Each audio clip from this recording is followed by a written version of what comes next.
Exodus, chapter 1. The Israelites in Egypt.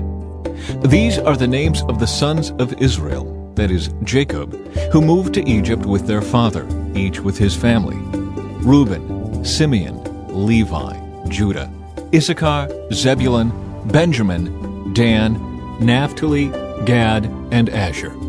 In all, Jacob had 70 descendants in Egypt, including Joseph, who was already there. In time, Joseph and all of his brothers died, ending that entire generation. But their descendants, the Israelites, had many children and grandchildren. In fact, they multiplied so greatly that they became extremely powerful and filled the land. Eventually, a new king came to power in Egypt who knew nothing about Joseph or what he had done. He said to his people, "Look, the people of Israel now outnumber us and are stronger than we are. We must make a plan to keep them from growing even more.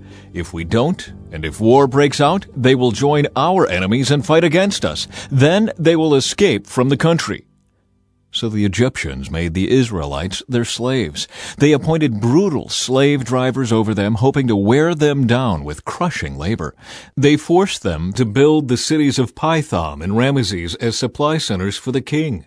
But the more the Egyptians oppressed them, the more the Israelites multiplied and spread, and the more alarmed the Egyptians became. So the Egyptians worked the people of Israel without mercy. They made their lives bitter, forcing them to mix mortar and make bricks and do all the work in the fields. They were ruthless in all their demands. Then Pharaoh, the king of Egypt, gave this order to the Hebrew midwives, Shiphrah and Puah: "When you help the Hebrew women as they give birth, watch as they deliver. If the baby is a boy, kill him. If it is a girl, let her live." But because the midwives feared God, they refused to obey the king's orders. They allowed the boys to live too. So the king of Egypt called for the midwives. "Why have you done this?" he demanded. "Why have you allowed the boys to live?" "The Hebrew women are not like the Egyptian women," the midwives replied. "They are more vigorous and have their babies so quickly that we cannot get there in time." So God was good to the midwives, and the Israelites continued to multiply, growing more and more powerful. And because the midwives feared God, he gave them families of their own. Then Pharaoh gave this order to all his people: "Throw every newborn Hebrew boy into the Nile River, but you may let the girls live." Chapter 2. The birth of Moses. About this time, a man and woman from the tribe of Levi got married. The woman became pregnant and gave birth to a son. She saw that he was a special baby and kept him hidden for 3 months. But when she could no longer hide him, she got a basket made of papyrus reeds and waterproofed it with tar and pitch. She put the baby in the basket and laid it among the reeds along the bank of the Nile River. The baby's sister then stood at a distance watching to see what would happen to him. Soon Pharaoh's daughter came down to bathe in the river, and her attendants walked along the river bank. When the princess saw the basket among the reeds, she sent her maid to get it for her. When the princess opened it, she saw the baby. The little boy was crying, and she felt sorry for him. "This must be one of the Hebrew children," she said. Then the baby's sister approached the princess. "Should I go and find one of the Hebrew women to nurse the baby for you?" she asked. "Yes, do," the princess replied. So the girl went and called the baby's mother. "Take this baby and nurse him for me," the princess told the baby's mother. "I will pay you for your help." So the woman took her baby home and nursed him. Later, when the boy was older, his mother brought him back to Pharaoh's daughter, who adopted him as her own son. The princess named him Moses, for she explained, "I lifted him out of the water." Moses escapes to Midian. Many years later, when Moses had grown up, he went out to visit his own people, the Hebrews, and he saw how hard they were forced to work. During his visit, he saw an Egyptian beating one of his fellow Hebrews. After looking in all directions to make sure no one was watching, Moses killed the Egyptian and hid the body in the sand. The next day, when Moses went out to visit his people again, he saw 2 Hebrew men fighting.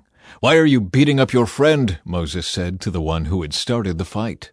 The man replied, "Who appointed you to be our prince and judge? Are you going to kill me as you killed that Egyptian yesterday?" Then Moses was afraid, thinking, "Everyone knows what I did."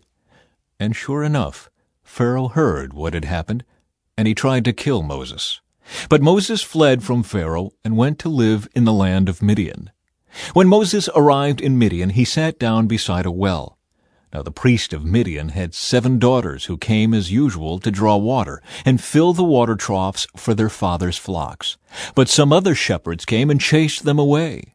So Moses jumped up and rescued the girls from the shepherds. Then he drew water for their flocks. When the girls returned to Reuel, their father, he asked, "Why are you back so soon today?" "An Egyptian rescued us from the shepherds," they answered. "And then he drew water for us and watered our flocks." "Then where is he?" their father asked. "Why did you leave him there? Invite him to come and eat with us." Moses accepted the invitation, and he settled there with him. In time, Reuel gave Moses his daughter Zipporah to be his wife. Later she gave birth to a son, and Moses named him Gershom, for he explained, "I have been a foreigner in a foreign land." Years passed, and the king of Egypt died. But the Israelites continued to groan under their burden of slavery. They cried out for help, and their cry rose up to God. God heard their groaning, and he remembered his covenant promise to Abraham, Isaac, and Jacob. He looked down on the people of Israel and knew it was time to act. Chapter 3. Moses and the Burning Bush. One day Moses was tending the flock of his father-in-law Jethro, the priest of Midian. He led the flock far into the wilderness and came to Sinai, the mountain of God. There the angel of the Lord appeared to him in a blazing fire from the middle of a bush. Moses stared in amazement. Though the bush was engulfed in flames, it didn't burn up. "This is amazing," Moses said to himself. "Why isn't that bush burning up? I must go see it." When the Lord saw Moses coming to take a closer look, God called to him from the middle of the bush. "Moses, Moses!" "Here I am," Moses replied.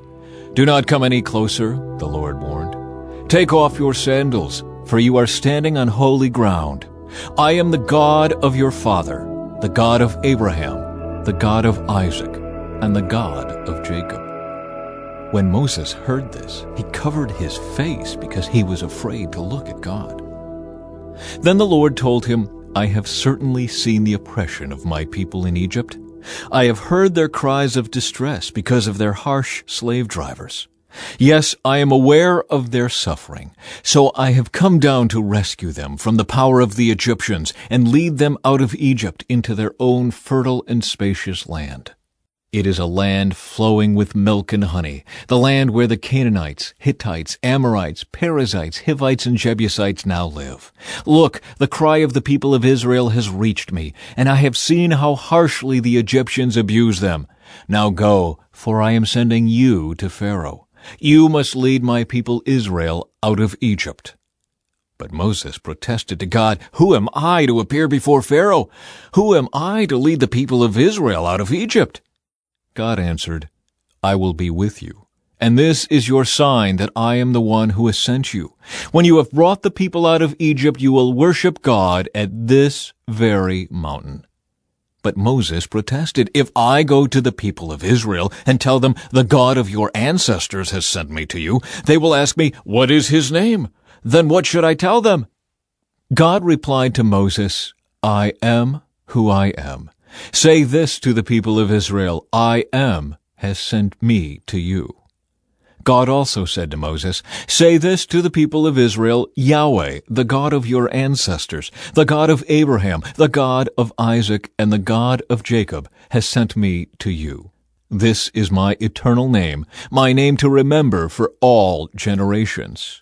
Now go and call together all the elders of Israel. Tell them, 'The Lord, the God of your ancestors, the God of Abraham, Isaac, and Jacob, has appeared to me. He told me, I have been watching closely, and I see how the Egyptians are treating you. I have promised to rescue you from your oppression in Egypt. I will lead you to a land flowing with milk and honey, the land where the Canaanites, Hittites, Amorites, Perizzites, Hivites, and Jebusites now live. The elders of Israel will accept your message. Then you and the elders must go to the king of Egypt and tell him, The Lord, the God of the Hebrews, has met with us. So please let us take a 3-day journey into the wilderness to offer sacrifices to the Lord our God. But I know that the king of Egypt will not let you go unless a mighty hand forces him. So I will raise my hand and strike the Egyptians, performing all kinds of miracles among them. Then at last he will let you go, and I will cause the Egyptians to look favorably on you. They will give you gifts when you go, so you will not leave empty-handed. Every Israelite woman will ask for articles of silver and gold and fine clothing from her Egyptian neighbors and from the foreign women in their houses. You will dress your sons and daughters with these, stripping the Egyptians of their wealth. Chapter 4. Signs of the Lord's power. But Moses protested again. What if they won't believe me or listen to me? What if they say, "The Lord never appeared to you"? Then the Lord asked him, "What is that in your hand?" "A shepherd's staff," Moses replied. "Throw it down on the ground," the Lord told him. So Moses threw down the staff, and it turned into a snake. Moses jumped back. Then the Lord told him, "Reach out and grab its tail." So Moses reached out and grabbed it, and it turned back into a shepherd's staff in his hand. "Perform this sign," the Lord told him. "Then they will believe that the Lord, the God of their ancestors, the God of Abraham, the God of Isaac, and the God of Jacob, really has appeared to you." Then the Lord said to Moses, "Now put your hand inside your cloak." So Moses put his hand inside his cloak, and when he took it out again, his hand was white as snow with a severe skin disease. "Now put your hand back into your cloak," the Lord said. So Moses put his hand back in, and when he took it out again, it was as healthy as the rest of his body. The Lord said to Moses, "If they do not believe you and are not convinced by the first miraculous sign, they will be convinced by the second sign. And if they don't believe you or listen to you even after these 2 signs, then take some water from the Nile River and pour it out on the dry ground. When you do, the water from the Nile will turn to blood on the ground." But Moses pleaded with the Lord, "Oh Lord, I'm not very good with words. I never have been, and I'm not now, even though you have spoken to me. I get tongue-tied and my words get tangled." Then the Lord asked Moses, "Who makes a person's mouth? Who decides whether people speak or do not speak, hear or do not hear, see or do not see? Is it not I, the Lord? Now go. I will be with you as you speak, and I will instruct you in what to say." But Moses again pleaded, "Lord, please send anyone else." Then the Lord became angry with Moses. "All right," he said. "What about your brother Aaron the Levite? I know he speaks well, and look, he is on his way to meet you now. He will be delighted to see you. Talk to him, and put the words in his mouth. I will be with both of you as you speak, and I will instruct you both in what to do. Aaron will be your spokesman to the people. He will be your mouthpiece, and you will stand in the place of God for him, telling him what to say. And take your shepherd's staff with you and use it to perform the miraculous signs I have shown you." Moses returns to Egypt. So Moses went back home to Jethro, his father-in-law. "Please let me return to my relatives in Egypt," Moses said. "I don't even know if they are still alive." "Go in peace," Jethro replied. Before Moses left Midian, the Lord said to him, "Return to Egypt, for all those who wanted to kill you have died." So Moses took his wife and sons, put them on a donkey, and headed back to the land of Egypt. In his hand he carried the staff of God. And the Lord told Moses, "When you arrive back in Egypt, go to Pharaoh and perform all the miracles I have empowered you to do. But I will harden his heart so he will refuse to let the people go. Then you will tell him, 'This is what the Lord says. Israel is my firstborn son. I commanded you, let my son go so he can worship me. But since you have refused, I will now kill your firstborn son.'" On the way to Egypt, at a place where Moses and his family had stopped for the night, the Lord confronted him and was about to kill him. But Moses' wife Zipporah took a flint knife and circumcised her son. She touched his feet with the foreskin and said, "Now you are a bridegroom of blood to me." When she said a bridegroom of blood, she was referring to the circumcision. After that, the Lord left him alone. Now the Lord had said to Aaron, "Go out into the wilderness to meet Moses." So Aaron went and met Moses at the mountain of God, and he embraced him. Moses then told Aaron everything the Lord had commanded him to say, and he told him about the miraculous signs the Lord had commanded him to perform. Then Moses and Aaron returned to Egypt and called all the elders of Israel together. Aaron told them everything the Lord had told Moses, and Moses performed the miraculous signs as they watched. Then the people of Israel were convinced that the Lord had sent Moses and Aaron. When they heard that the Lord was concerned about them and had seen their misery, they bowed down and worshipped. Chapter 5. Moses and Aaron speak to Pharaoh. After this presentation to Israel's leaders, Moses and Aaron went and spoke to Pharaoh. They told him, "This is what the Lord, the God of Israel, says. Let my people go, so they may hold a festival in my honor in the wilderness." "Is that so?" retorted Pharaoh. "And who is the Lord? Why should I listen to him and let Israel go? I don't know the Lord, and I will not let Israel go." But Aaron and Moses persisted. "The God of the Hebrews has met with us," they declared. "So let us take a 3-day journey into the wilderness so we can offer sacrifices to the Lord our God. If we don't, he will kill us with a plague or with the sword." Pharaoh replied, "Moses and Aaron, why are you distracting the people from their tasks? Get back to work. Look, there are many of your people in the land, and you are stopping them from their work." Making bricks without straw. That same day, Pharaoh sent this order to the Egyptian slave drivers and the Israelite foremen. "Do not supply any more straw for making bricks. Make the people get it themselves, but still require them to make the same number of bricks as before. Don't reduce the quota. They are lazy. That's why they are crying out, 'Let us go and offer sacrifices to our God.' Load them down with more work. Make them sweat. That will teach them to listen to lies." So the slave drivers and foremen went out and told the people, "This is what Pharaoh says. I will not provide any more straw for you. Go and get it yourselves. Find it wherever you can, but you must produce just as many bricks as before." So the people scattered throughout the land of Egypt in search of stubble to use as straw. Meanwhile, the Egyptian slave drivers continued to push hard. "Meet your daily quota of bricks, just as you did when we provided you with straw," they demanded. Then they whipped the Israelite foremen they had put in charge of the work crews. "Why haven't you met your quotas either yesterday or today?" they demanded. So the Israelite foreman went to Pharaoh and pleaded with him. "Please don't treat your servants like this," they begged. "We are given no straw, but the slave drivers still demand, 'Make bricks.' We are being beaten, but it isn't our fault. Your own people are to blame." But Pharaoh shouted, "You're just lazy, lazy. That's why you're saying, 'Let us go and offer sacrifices to the Lord.' Now get back to work. No straw will be given to you, but you must still produce the full quota of bricks." The Israelite foremen could see that they were in serious trouble when they were told, "You must not reduce the number of bricks you make each day." As they left Pharaoh's court, they confronted Moses and Aaron, who were waiting outside for them. The foreman said to them, "May the Lord judge and punish you for making us stink before Pharaoh and his officials. You have put a sword into their hands, an excuse to kill us." Then Moses went back to the Lord and protested, "Why have you brought all this trouble on your own people, Lord? Why did you send me? Ever since I came to Pharaoh as your spokesman, he has been even more brutal to your people, and you have done nothing to rescue them." 6. Promises of deliverance. Then the Lord told Moses, "Now you will see what I will do to Pharaoh. When he feels the force of my strong hand, he will let the people go. In fact, he will force them to leave his land."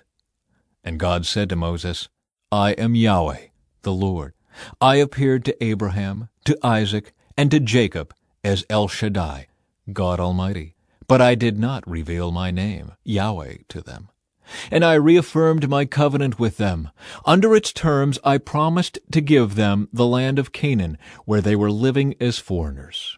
You can be sure that I have heard the groans of the people of Israel, who are now slaves to the Egyptians, and I am well aware of my covenant with them. Therefore say to the people of Israel, I am the Lord. I will free you from your oppression and will rescue you from your slavery in Egypt. I will redeem you with a powerful arm and great acts of judgment. I will claim you as my own people, and I will be your God. Then you will know that I am the Lord your God who has freed you from your oppression in Egypt. I will bring you into the land I swore to give to Abraham, Isaac, and Jacob. I will give it to you as your very own possession. I am the Lord. So Moses told the people of Israel what the Lord had said, but they refused to listen any more. They had become too discouraged by the brutality of their slavery. Then the Lord said to Moses, "Go back to Pharaoh, the king of Egypt, and tell him to let the people of Israel leave his country." "But Lord," Moses objected, "my own people won't listen to me anymore. How can I expect Pharaoh to listen? I'm such a clumsy speaker." But the Lord spoke to Moses and Aaron and gave them orders for the Israelites and for Pharaoh, the king of Egypt.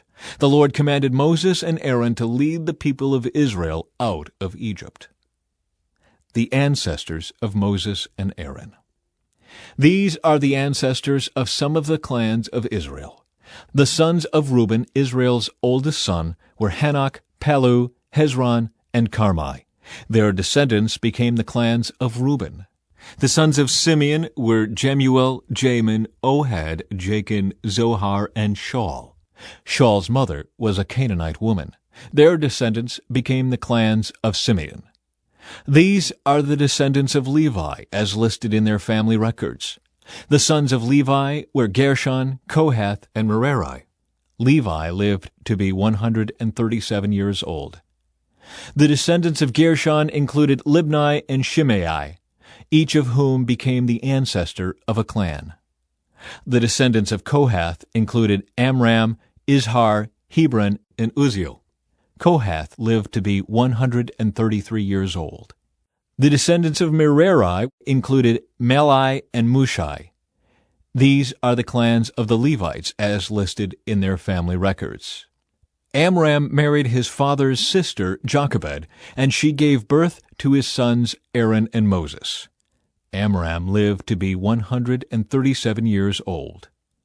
The sons of Izhar were Korah, Nepheg, and Zichri. The sons of Uzziel were Mishael, Elzaphan, and Zithri. Aaron married Elisheba, the daughter of Amminadab and sister of Nashon, and she gave birth to his sons Nadab, Abihu, Eleazar, and Ithamar. The sons of Korah were Aser, Elkanah, and Abiasaph. Their descendants became the clans of Korah. Eleazar, son of Aaron, married one of the daughters of Putiel, and she gave birth to his son Phinehas. These are the ancestors of the Levite families listed according to their clans. The Aaron and Moses named in this list are the same ones to whom the Lord said, "Lead the people of Israel out of the land of Egypt like an army." It was Moses and Aaron who spoke to Pharaoh, the king of Egypt, about leading the people of Israel out of Egypt. When the Lord spoke to Moses in the land of Egypt, he said to him, "I am the Lord. Tell Pharaoh, the king of Egypt, everything I am telling you." But Moses argued with the Lord, saying, "I can't do it. I'm such a clumsy speaker. Why should Pharaoh listen to me?" Chapter 7. Aaron's staff becomes a serpent. Then the Lord said to Moses, "Pay close attention to this. I will make you seem like God to Pharaoh, and your brother Aaron will be your prophet. Tell Aaron everything I command you, and Aaron must command Pharaoh to let the people of Israel leave his country. But I will make Pharaoh's heart stubborn so I can multiply my miraculous signs and wonders in the land of Egypt. Even then Pharaoh will refuse to listen to you, so I will bring down my fist on Egypt. Then I will rescue my forces, my people, the Israelites, from the land of Egypt with great acts of judgment. When I raise my powerful hand and bring out the Israelites, the Egyptians will know that I am the Lord." So Moses and Aaron did just as the Lord had commanded them. Moses was 80 years old, and Aaron was 83 when they made their demands to Pharaoh.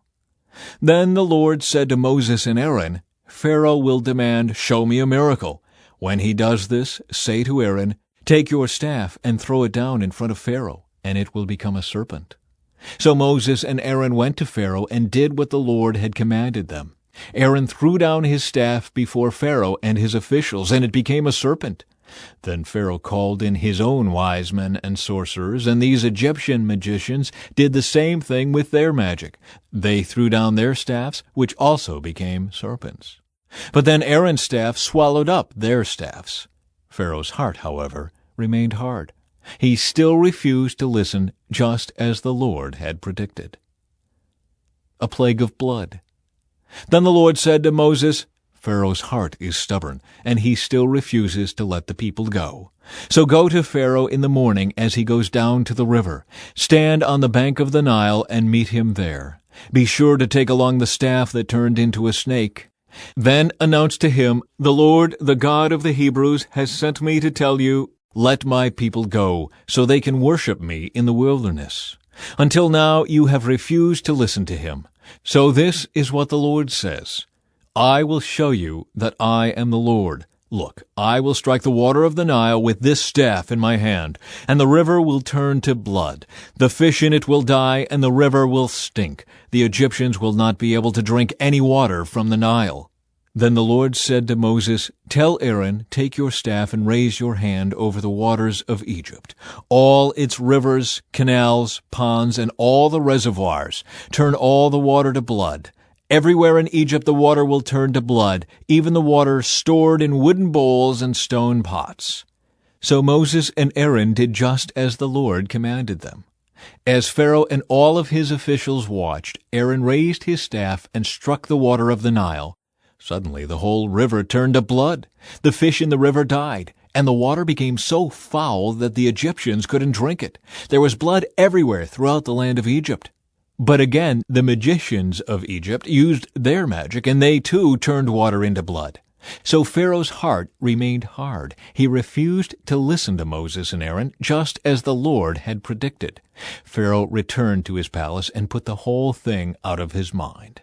Then all the Egyptians dug along the river bank to find drinking water, for they couldn't drink the water from the Nile. 7 days passed from the time the Lord struck the Nile. Chapter 8. A plague of frogs. Then the Lord said to Moses, "Go back to Pharaoh and announce to him, 'This is what the Lord says. Let my people go, so they can worship me.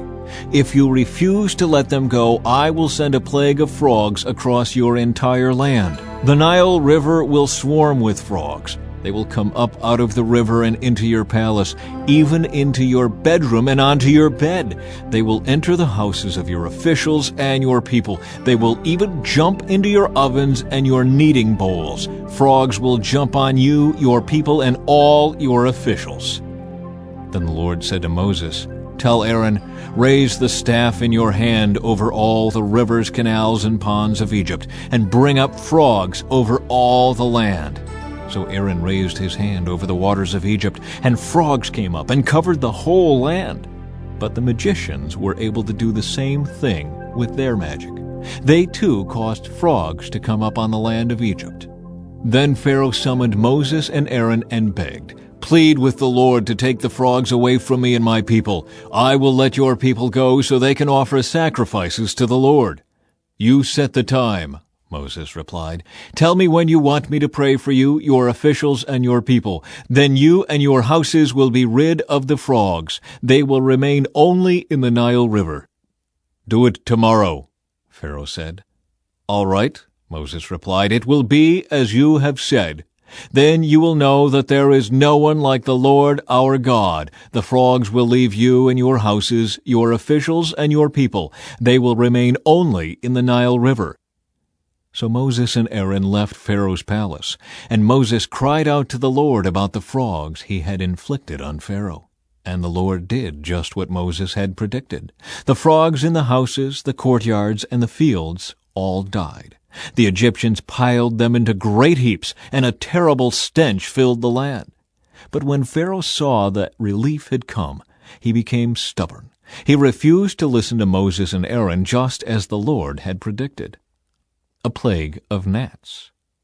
So the Lord said to Moses, "Tell Aaron, raise your staff and strike the ground. The dust will turn into swarms of gnats throughout the land of Egypt." So Moses and Aaron did just as the Lord had commanded them.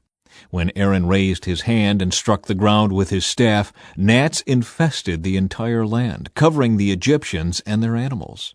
All the dust in the land of Egypt turned into gnats. Pharaoh's magicians tried to do the same thing with their secret arts, but this time they failed, and the gnats covered everyone, people and animals alike. "This is the finger of God," the magicians exclaimed to Pharaoh. But Pharaoh's heart remained hard. He wouldn't listen to them, just as the Lord had predicted. A plague of flies. Then the Lord told Moses, "Get up early in the morning and stand in Pharaoh's way as he goes down to the river. Say to him, 'This is what the Lord says. Let my people go, so they can worship me. If you refuse, then I will send swarms of flies on you, your officials, your people, and all the houses. The Egyptian homes will be filled with flies, and the ground will be covered with them. But this time I will spare the region of Goshen, where my people live. No flies will be found there. Then you will know that I am the Lord, and that I am present even in the heart of your land. I will make a clear distinction between my people and your people. This miraculous sign will happen tomorrow." And the Lord did just as he had said. A thick swarm of flies filled Pharaoh's palace and the houses of his officials. The whole land of Egypt was thrown into chaos by the flies. Pharaoh called for Moses and Aaron. "All right, go ahead and offer sacrifices to your God," he said, "but do it here in this land." But Moses replied, "That wouldn't be right. The Egyptians detest the sacrifices that we offer to the Lord our God. Look, if we offer our sacrifices here where the Egyptians can see us, they will stone us. We must take a 3-day trip into the wilderness to offer sacrifices to the Lord our God, just as he has commanded us." "All right, go ahead," Pharaoh replied. "I will let you go into the wilderness to offer sacrifices to the Lord your God, but don't go too far away. Now hurry and pray for me." Moses answered, "As soon as I leave you, I will pray to the Lord, and tomorrow the swarms of flies will disappear from you and your officials and all your people. But I am warning you, Pharaoh, don't lie to us again and refuse to let the people go to sacrifice to the Lord." So Moses left Pharaoh's palace and pleaded with the Lord to remove all the flies. And the Lord did as Moses asked, and caused the swarms of flies to disappear from Pharaoh, his officials, and his people. Not a single fly remained. But Pharaoh again became stubborn and refused to let the people go. Chapter 9. A plague against livestock. "Go back to Pharaoh," the Lord commanded Moses. "Tell him, 'This is what the Lord, the God of the Hebrews, says. Let my people go so they can worship me. If you continue to hold them and refuse to let them go, the hand of the Lord will strike all your livestock, your horses, donkeys, camels, cattle, sheep, and goats, with a deadly plague. But the Lord will again make a distinction between the livestock of the Israelites and that of the Egyptians. Not a single one of Israel's animals will die. The Lord has already set the time for the plague to begin. He has declared that he will strike the land tomorrow." And the Lord did just as he had said. The next morning all the livestock of the Egyptians died. But the Israelites didn't lose a single animal. Pharaoh sent his officials to investigate, and they discovered that the Israelites had not lost a single animal. But even so, Pharaoh's heart remained stubborn, and he still refused to let the people go. A plague of festering boils. Then the Lord said to Moses and Aaron, "Take handfuls of soot from a brick kiln, and have Moses toss it into the air while Pharaoh watches. The ashes will spread like fine dust over the whole land of Egypt, causing festering boils to break out on people and animals throughout the land." So they took soot from a brick kiln and went and stood before Pharaoh. As Pharaoh watched, Moses threw the soot into the air, and boils broke out on people and animals alike. Even the magicians were unable to stand before Moses, because the boils had broken out on them and all the Egyptians. But the Lord hardened Pharaoh's heart, and just as the Lord had predicted to Moses, Pharaoh refused to listen. A plague of hail. Then the Lord said to Moses, "Get up early in the morning and stand before Pharaoh. Tell him, 'This is what the Lord, the God of the Hebrews, says. Let my people go so they can worship me. If you don't, I will send more plagues on you and your officials and your people. Then you will know that there is no one like me in all the earth. By now I could have lifted my hand and struck you and your people with a plague to wipe you off the face of the earth. But I have spared you for a purpose, to show you my power and to spread my fame throughout the earth. But you still lord it over my people and refuse to let them go. So tomorrow at this time I will send a hailstorm more devastating than any in all the history of Egypt. Quick, order your livestock and servants to come in from the fields to find shelter. Any person or animal left outside will die when the hail falls."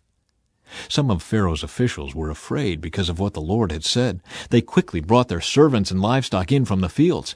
But those who paid no attention to the word of the Lord left theirs out in the open. Then the Lord said to Moses, "Lift your hand toward the sky, so hail may fall on the people, the livestock, and all the plants throughout the land of Egypt." So Moses lifted his staff toward the sky, and the Lord sent thunder and hail, and lightning flashed toward the earth. The Lord sent a tremendous hailstorm against all the land of Egypt. Never in all the history of Egypt had there been a storm like that, with such devastating hail and continuous lightning. It left all of Egypt in ruins. The hail struck down everything in the open field, people, animals, and plants alike. Even the trees were destroyed. The only place without hail was the region of Goshen where the people of Israel lived. Then Pharaoh quickly summoned Moses and Aaron. "This time I have sinned," he confessed. "The Lord is the righteous one, and my people and I are wrong. Please beg the Lord to end this terrifying thunder and hail. We've had enough. I will let you go. You don't need to stay any longer." "All right," Moses replied. "As soon as I leave the city, I will lift my hands and pray to the Lord. Then the thunder and hail will stop, and you will know that the earth belongs to the Lord. But I know that you and your officials still do not fear the Lord God." All the flax and barley were ruined by the hail, because the barley had formed heads and the flax was budding. But the wheat and the emmer wheat were spared, because they had not yet sprouted from the ground. So Moses left Pharaoh's court and went out of the city. When he lifted his hands to the Lord, the thunder and hail stopped, and the downpour ceased. But when Pharaoh saw that the rain, hail, and thunder had stopped, he and his officials sinned again, and Pharaoh again became stubborn. Because his heart was hard, Pharaoh refused to let the people leave, just as the Lord had predicted through Moses. Chapter 10. A plague of locusts. Then the Lord said to Moses, "Return to Pharaoh and make your demands again. I have made him and his officials stubborn, so I can display my miraculous signs among them. I've also done it so you can tell your children and grandchildren about how I made a mockery of the Egyptians, and about the signs I displayed among them, and so you will know that I am the Lord." So Moses and Aaron went to Pharaoh and said, "This is what the Lord, the God of the Hebrews, says. How long will you refuse to submit to me? Let my people go so they can worship me. If you refuse, watch out, for tomorrow I will bring a swarm of locusts on your country. They will cover the land so that you won't be able to see the ground. They will devour what little is left of your crops after the hailstorm, including all the trees growing in the fields. They will overrun your palaces and the homes of your officials and all the houses in Egypt. Never in the history of Egypt have your ancestors seen a plague like this one." And with that, Moses turned and left Pharaoh. Pharaoh's officials now came to Pharaoh and appealed to him. "How long will you let this man hold us hostage? Let the men go to worship the Lord their God. Don't you realize that Egypt lies in ruins?" So Moses and Aaron were brought back to Pharaoh. "All right," he told them, "go and worship the Lord your God. But who exactly will be going with you?" Moses replied, "We will all go, young and old, our sons and daughters, and our flocks and herds. We must all join together in celebrating a festival to the Lord." Pharaoh retorted, "The Lord will certainly need to be with you if I let you take your little ones. I can see through your evil plan. Never, only the men may go and worship the Lord, since that is what you requested." And Pharaoh threw them out of the palace. Then the Lord said to Moses, "Raise your hand over the land of Egypt to bring on the locusts. Let them cover the land and devour every plant that survived the hailstorm." So Moses raised his staff over Egypt, and the Lord caused an east wind to blow over the land all that day and through the night. When morning arrived, the east wind had brought the locusts. And the locusts swarmed over the whole land of Egypt, settling in dense swarms from one end of the country to the other. It was the worst locust plague in Egyptian history, and there has never been another one like it. For the locusts covered the whole country and darkened the land. They devoured every plant in the fields and all the fruit on the trees that had survived the hailstorm. Not a single leaf was left on the trees and plants throughout the land of Egypt. Pharaoh quickly summoned Moses and Aaron. "I have sinned against the Lord your God and against you," he confessed. "Forgive my sin just this once and plead with the Lord your God to take away this death from me." So Moses left Pharaoh's court and pleaded with the Lord. The Lord responded by shifting the wind, and the strong west wind blew the locusts into the Red Sea. Not a single locust remained in all the land of Egypt, but the Lord hardened Pharaoh's heart again. So he refused to let the people go. A plague of darkness. Then the Lord said to Moses, "Lift your hand toward heaven, and the land of Egypt will be covered with a darkness so thick you can feel it." So Moses lifted his hand to the sky, and a deep darkness covered the entire land of Egypt for 3 days. During all that time the people could not see each other, and no one moved. But there was light as usual where the people of Israel lived. Finally, Pharaoh called for Moses. "Go and worship the Lord," he said, "but leave your flocks and herds here. You may even take your little ones with you." "No," Moses said, "you must provide us with animals for sacrifices and burnt offerings to the Lord our God. All our livestock must go with us too. Not a hoof can be left behind. We must choose our sacrifices for the Lord our God from among these animals, and we won't know how we are to worship the Lord until we get there." But the Lord hardened Pharaoh's heart once more, and he would not let them go. "Get out of here," Pharaoh shouted at Moses. "I'm warning you, never come back to see me again. The day you see my face, you will die." "Very well," Moses replied. "I will never see your face again." Chapter 11. Death for Egypt's firstborn. Then the Lord said to Moses, "I will strike Pharaoh and the land of Egypt with one more blow. After that, Pharaoh will let you leave this country. In fact, he will be so eager to get rid of you that he will force you all to leave. Tell all the Israelite men and women to ask their Egyptian neighbors for articles of silver and gold." Now the Lord had caused the Egyptians to look favorably on the people of Israel, and Moses was considered a very great man in the land of Egypt, respected by Pharaoh's officials and the Egyptian people alike. Moses had announced to Pharaoh, "This is what the Lord says. At midnight tonight I will pass through the heart of Egypt. All the firstborn sons will die in every family in Egypt, from the oldest son of Pharaoh who sits on his throne to the oldest son of his lowliest servant girl who grinds the flour. Even the firstborn of all the livestock will die. Then a loud wail will rise throughout the land of Egypt, a wail like no one has heard before or will ever hear again. But among the Israelites it will be so peaceful that not even a dog will bark. Then you will know that the Lord makes a distinction between the Egyptians and the Israelites. All the officials of Egypt will run to me and fall to the ground before me. 'Please leave,' they will beg. 'Hurry and take all your followers with you. Only then will I go.'"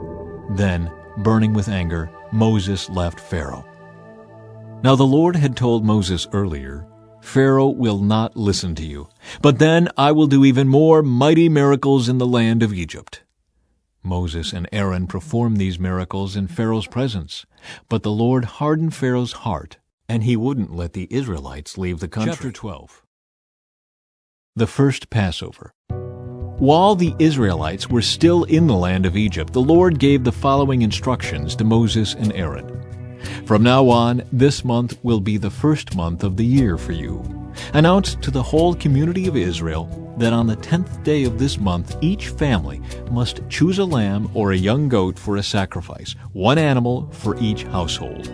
If a family is too small to eat a whole animal, let them share with another family in the neighborhood. Divide the animal according to the size of each family and how much they can eat. The animal you select must be a 1-year-old male, either a sheep or a goat, with no defects. Take special care of this chosen animal until the evening of the 14th day of this first month. Then the whole assembly of the community of Israel must slaughter their lamb or young goat at twilight. They are to take some of the blood and smear it on the sides and top of the door frames of the houses where they eat the animal. That same night they must roast the meat over a fire and eat it, along with bitter salad greens and bread made without yeast. Do not eat any of the meat raw or boiled in water. The whole animal, including the head, legs, and internal organs, must be roasted over a fire. Do not leave any of it until the next morning. Burn whatever is not eaten before morning. These are your instructions for eating this meal. Be fully dressed, wear your sandals, and carry your walking stick in your hand. Eat the meal with urgency, for this is the Lord's Passover.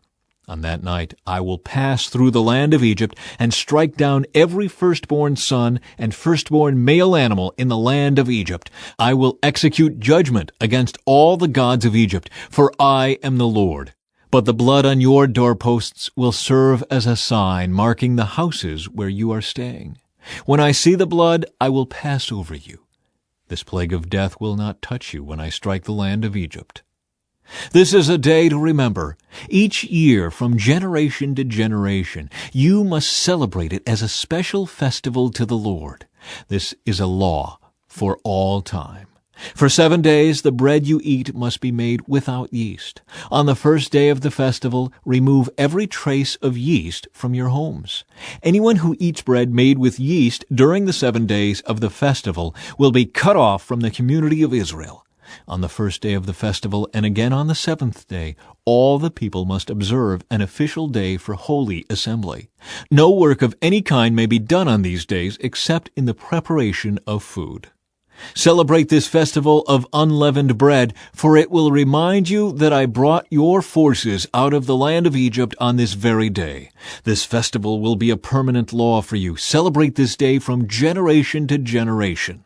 The bread you eat must be made without yeast from the evening of the 14th day of the first month until the evening of the 21st day of that month. During those 7 days there must be no trace of yeast in your homes. Anyone who eats anything made with yeast during this week will be cut off from the community of Israel. These regulations apply both to the foreigners living among you and to the native-born Israelites. During those days you must not eat anything made with yeast. Wherever you live, eat only bread made without yeast. Then Moses called all the elders of Israel together and said to them, Go pick out a lamb or young goat for each of your families and slaughter the Passover animal. Drain the blood into a basin. Then take a bundle of hyssop branches and dip it into the blood. Brush the hyssop across the top and sides of the door frames of your houses, and no one may go out through the door until morning. For the Lord will pass through the land to strike down the Egyptians. But when he sees the blood on the top and sides of the doorframe, the Lord will pass over your home. He will not permit his death angel to enter your house and strike you down. Remember, these instructions are a permanent law that you and your descendants must observe forever. When you enter the land the Lord has promised to give you, you will continue to observe this ceremony. Then your children will ask, What does this ceremony mean? And you will reply, It is the Passover sacrifice to the Lord, for he passed over the houses of the Israelites in Egypt. And though he struck the Egyptians, he spared our families. When Moses had finished speaking, all the people bowed down to the ground and worshipped. So the people of Israel did just as the Lord had commanded through Moses and Aaron. And that night at midnight the Lord struck down all the firstborn sons in the land of Egypt, from the firstborn son of Pharaoh who sat on his throne to the firstborn son of the prisoner in the dungeon. Even the firstborn of their livestock were killed. Pharaoh and all his officials and all the people of Egypt woke up during the night, and loud wailing was heard throughout the land of Egypt. There was not a single house where someone had not died. Israel's exodus from Egypt. Pharaoh sent for Moses and Aaron during the night. Get out, he ordered. Leave my people, and take the rest of the Israelites with you. Go and worship the Lord as you have requested. Take your flocks and herds, as you said, and be gone. Go, but bless me as you leave. All the Egyptians urged the people of Israel to get out of the land as quickly as possible, for they thought, "We will all die." The Israelites took their bread dough before yeast was added. They wrapped their kneading boards in their cloaks and carried them on their shoulders. And the people of Israel did as Moses had instructed. They asked the Egyptians for clothing and articles of silver and gold. The Lord caused the Egyptians to look favorably on the Israelites, and they gave the Israelites whatever they asked for. So they stripped the Egyptians of their wealth. That night the people of Israel left Ramesses and started for Succoth. There were about 600,000 men, plus all the women and children. A rabble of non-Israelites went with them, along with great flocks and herds of livestock. For bread they baked flat cakes from the dough without yeast they had brought from Egypt. It was made without yeast because the people were driven out of Egypt in such a hurry that they had no time to prepare the bread or other food.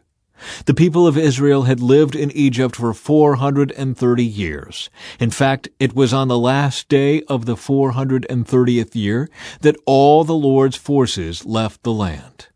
On this night, the Lord kept his promise to bring his people out of the land of Egypt. So this night belongs to him, and it must be commemorated every year by all the Israelites from generation to generation. Instructions for the Passover. Then the Lord said to Moses and Aaron, "These are the instructions for the festival of Passover. No outsiders are allowed to eat the Passover meal, but any slave who has been purchased may eat it if he has been circumcised. Temporary residents and hired servants may not eat it. Each Passover lamb must be eaten in one house. Do not carry any of its meat outside, and do not break any of its bones. The whole community of Israel must celebrate this Passover festival. If there are foreigners living among you who want to celebrate the Lord's Passover, let all their males be circumcised. Only then may they celebrate the Passover with you like any native-born Israelite. But no uncircumcised male may ever eat the Passover meal. This instruction applies to everyone, whether a native-born Israelite or a foreigner living among you." So all the people of Israel followed all the Lord's commands to Moses and Aaron. On that very day the Lord brought the people of Israel out of the land of Egypt like an army. Chapter 13. Dedication of the firstborn. Then the Lord said to Moses, "Dedicate to me every firstborn among the Israelites. The first offspring to be born of both humans and animals belongs to me." So Moses said to the people, "This is a day to remember forever, the day you left Egypt, the place of your slavery. Today the Lord has brought you out by the power of his mighty hand. Remember, eat no food containing yeast. On this day in early spring, in the month of Abib, you have been set free. You must celebrate this event in this month each year after the Lord brings you into the land of the Canaanites, Hittites, Amorites, Hivites, and Jebusites.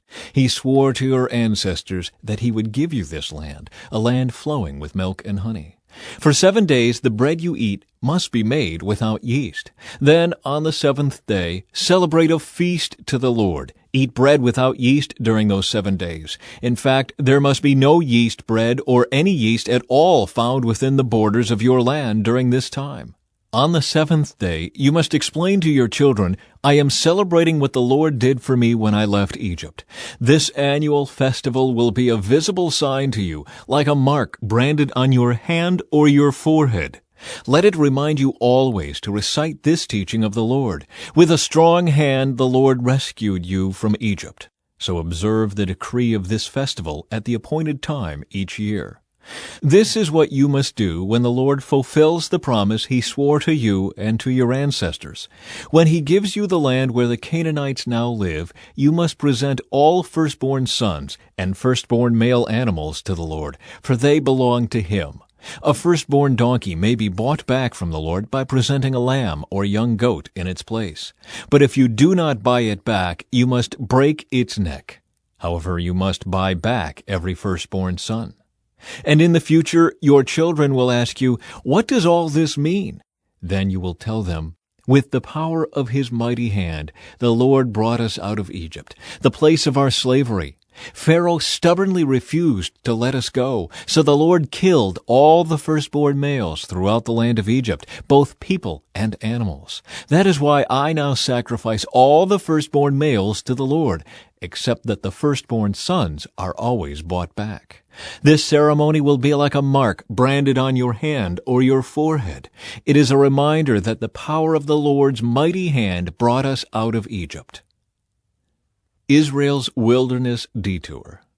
When Pharaoh finally let the people go, God did not lead them along the main road that runs through Philistine territory, even though that was the shortest route to the Promised Land.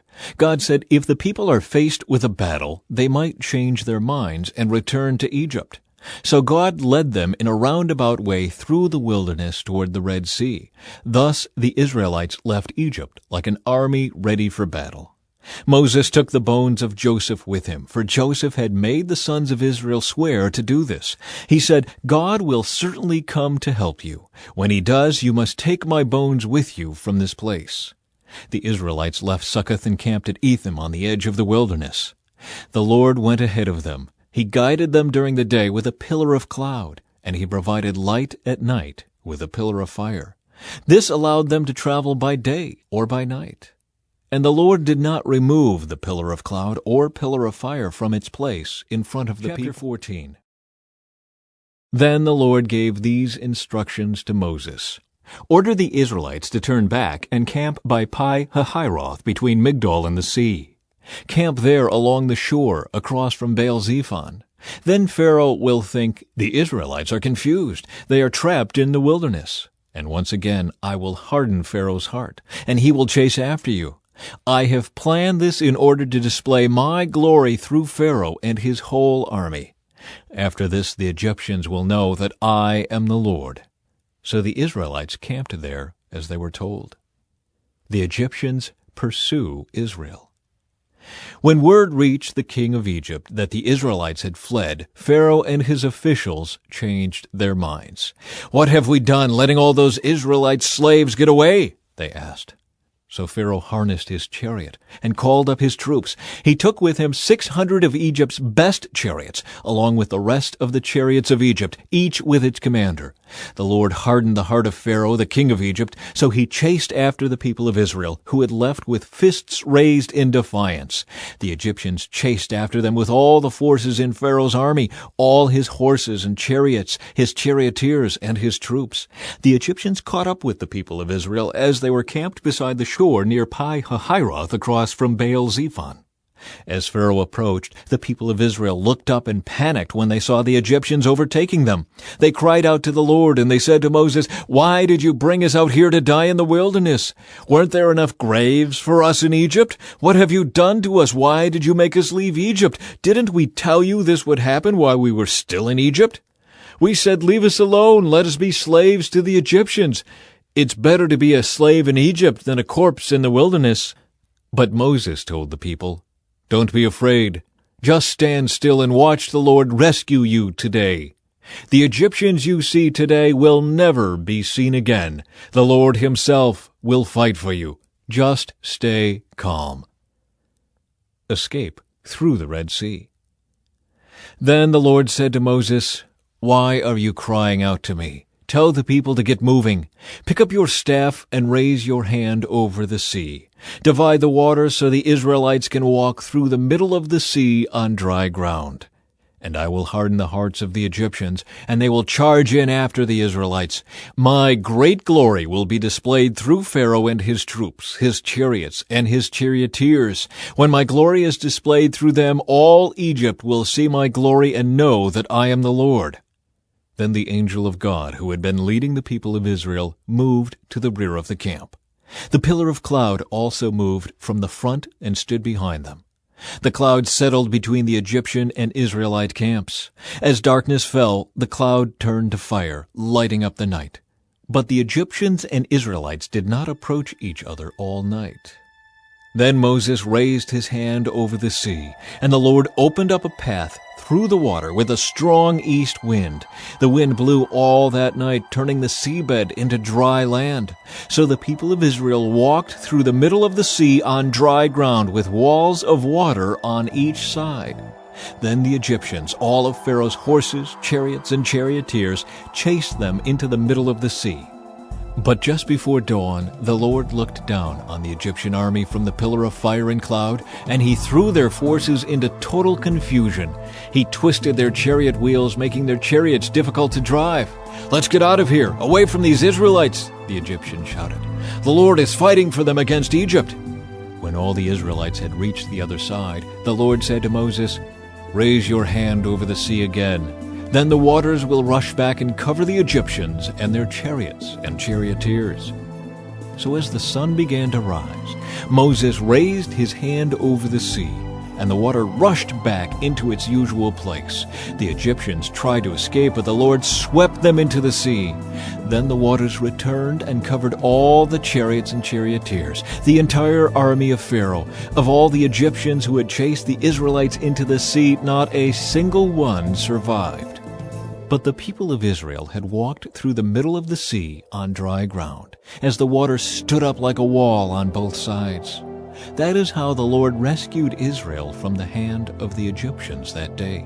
And the Israelites saw the bodies of the Egyptians washed up on the seashore. When the people of Israel saw the mighty power that the Lord had unleashed against the Egyptians, they were filled with awe before him. They put their faith in the Lord and in his servant Moses. Chapter 15. A Song of Deliverance. Then Moses and the people of Israel sang this song to the Lord. "I will sing to the Lord, for he has triumphed gloriously. He has hurled both horse and rider into the sea. The Lord is my strength and my song. He has given me victory. This is my God, and I will praise him, my father's God, and I will exalt him. The Lord is a warrior. Yahweh is his name. Pharaoh's chariots and army he has hurled into the sea. The finest of Pharaoh's officers are drowned in the Red Sea. The deep waters gushed over them. They sank to the bottom like a stone. Your right hand, O Lord, is glorious in power. Your right hand, O Lord, smashes the enemy. In the greatness of your majesty you overthrow those who rise against you. You unleash your blazing fury. It consumes them like straw. At the blast of your breath the waters piled up. The surging waters stood straight like a wall. In the heart of the sea the deep waters became hard. The enemy boasted, "I will chase them and catch up with them. I will plunder them and consume them. I will flash my sword. My powerful hand will destroy them." But you blew with your breath, and the sea covered them. They sank like lead in the mighty waters. Who is like you among the gods, O Lord, glorious in holiness, awesome in splendor, performing great wonders? You raised your right hand, and the earth swallowed our enemies. With your unfailing love you lead the people you have redeemed. In your might you guide them to your sacred home. The peoples hear and tremble. Anguish grips those who live in Philistia. The leaders of Edom are terrified. The nobles of Moab tremble. All who live in Canaan melt away. Terror and dread fall upon them. The power of your arm makes them lifeless as stone until your people pass by, O Lord, until the people you purchased pass by. You will bring them in and plant them on your own mountain, the place, O Lord, reserved for your own dwelling, the sanctuary, O Lord, that your hands have established. The Lord will reign forever and ever. When Pharaoh's horses, chariots, and charioteers rushed into the sea, the Lord brought the water crashing down on them. But the people of Israel had walked through the middle of the sea on dry ground. Then Miriam the prophet, Aaron's sister, took a tambourine and led all the women as they played their tambourines and danced. And Miriam sang this song, "Sing to the Lord, for he has triumphed gloriously. He has hurled both horse and rider into the sea." Bitter water at Merah. Then Moses led the people of Israel away from the Red Sea, and they moved out into the desert of Shur. They traveled in this desert for 3 days without finding any water. When they came to the oasis of Marah, the water was too bitter to drink. So they called the place Marah, which means bitter. Then the people complained and turned against Moses. "What are we going to drink?" they demanded. So Moses cried out to the Lord for help, and the Lord showed him a piece of wood. Moses threw it into the water, and this made the water good to drink. It was there at Marah that the Lord set before them the following decree as a standard to test their faithfulness to Him. He said, "If you will listen carefully to the voice of the Lord your God, and do what is right in His sight, obeying His commands and keeping all His decrees, then I will not make you suffer any of the diseases I sent on the Egyptians, for I am the Lord who heals you." After leaving Marah, the Israelites traveled on to the oasis of Elim, where they found 12 springs and 70 palm trees. They camped there beside the water. Chapter 16. Manna and quail from heaven. Then the whole community of Israel set out from Elim and journeyed into the wilderness of Sin, between Elim and Mount Sinai. They arrived there on the 15th day of the 2nd month, 1 month after leaving the land of Egypt. There, too, the whole community of Israel complained about Moses and Aaron. "If only the Lord had killed us back in Egypt," they moaned. "There we sat around pots filled with meat and ate all the bread we wanted, but now you have brought us into this wilderness to starve us all to death." Then the Lord said to Moses, "Look, I'm going to rain down food from heaven for you. Each day the people can go out and pick up as much food as they need for that day. I will test them in this to see whether or not they will follow my instructions. On the 6th day they will gather food, and when they prepare it, there will be twice as much as usual." So Moses and Aaron said to all the people of Israel, "By evening you will realize it was the Lord who brought you out of the land of Egypt. In the morning you will see the glory of the Lord, because He has heard your complaints, which are against Him, not against us. What have we done that you should complain about us?" Then Moses added, "The Lord will give you meat to eat in the evening and bread to satisfy you in the morning, for He has heard all your complaints against Him. What have we done? Yes, your complaints are against the Lord, not against us." Then Moses said to Aaron, "Announce this to the entire community of Israel. Present yourselves before the Lord, for He has heard your complaining." And as Aaron spoke to the whole community of Israel, they looked out toward the wilderness. There they could see the awesome glory of the Lord in the cloud. Then the Lord said to Moses, "I have heard the Israelites' complaints. Now tell them, in the evening you will have meat to eat, and in the morning you will have all the bread you want. Then you will know that I am the Lord your God." That evening vast numbers of quail flew in and covered the camp, and the next morning the area around the camp was wet with dew. When the dew evaporated, a flaky substance as fine as frost blanketed the ground. The Israelites were puzzled when they saw it. "What is it?" they asked each other. They had no idea what it was. And Moses told them, "It is the food the Lord has given you to eat. These are the Lord's instructions. Each household should gather as much as it needs. Pick up 2 quarts for each person in your tent." So the people of Israel did as they were told. Some gathered a lot, some only a little. But when they measured it out, everyone had just enough. Those who gathered a lot had nothing left over, and those who gathered only a little had enough. Each family had just what it needed. Then Moses told them, "Do not keep any of it until morning." But some of them didn't listen and kept some of it until morning. But by then it was full of maggots and had a terrible smell. Moses was very angry with them. After this the people gathered the food morning by morning, each family according to its need. And as the sun became hot, the flakes they had not picked up melted and disappeared. On the 6th day they gathered twice as much as usual, 4 quarts for each person instead of 2. Then all the leaders of the community came and asked Moses for an explanation. He told them, "This is what the Lord commanded. Tomorrow will be a day of complete rest, a holy Sabbath day set apart for the Lord. So bake or boil as much as you want today, and set aside what is left for tomorrow." So they put some aside until morning, just as Moses had commanded. And in the morning the leftover food was wholesome and good, without maggots or odor. Moses said, "Eat this food today, for today is a Sabbath day, dedicated to the Lord. There will be no food on the ground today. You may gather the food for 6 days, but the seventh day is the Sabbath. There will be no food on the ground that day." Some of the people went out anyway on the seventh day, but they found no food. The Lord asked Moses, "How long will these people refuse to obey my commands and instructions? They must realize that the Sabbath is the Lord's gift to you. That is why he gives you a 2-day supply on the 6th day. So there will be enough for 2 days. On the Sabbath day you must each stay in your place. Do not go out to pick up food on the 7th day." So the people did not gather any food on the 7th day. The Israelites called the food manna. It was white like coriander seed, and it tasted like honey wafers. Then Moses said, "This is what the Lord has commanded. Fill a 2-quart container with manna to preserve it for your descendants. Then later generations will be able to see the food I gave you in the wilderness when I set you free from Egypt." Moses said to Aaron, "Get a jar and fill it with 2 quarts of manna.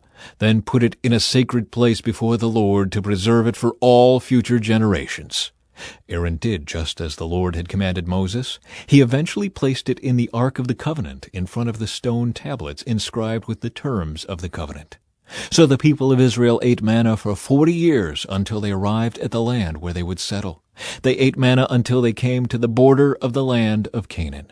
The container used to measure the manna was an omer, which was 1/10 of an ephah. It held about 2 quarts. Chapter 17.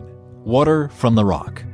At the Lord's command, the whole community of Israel left the wilderness of sin and moved from place to place. Eventually they camped at Rephidim, but there was no water there for the people to drink.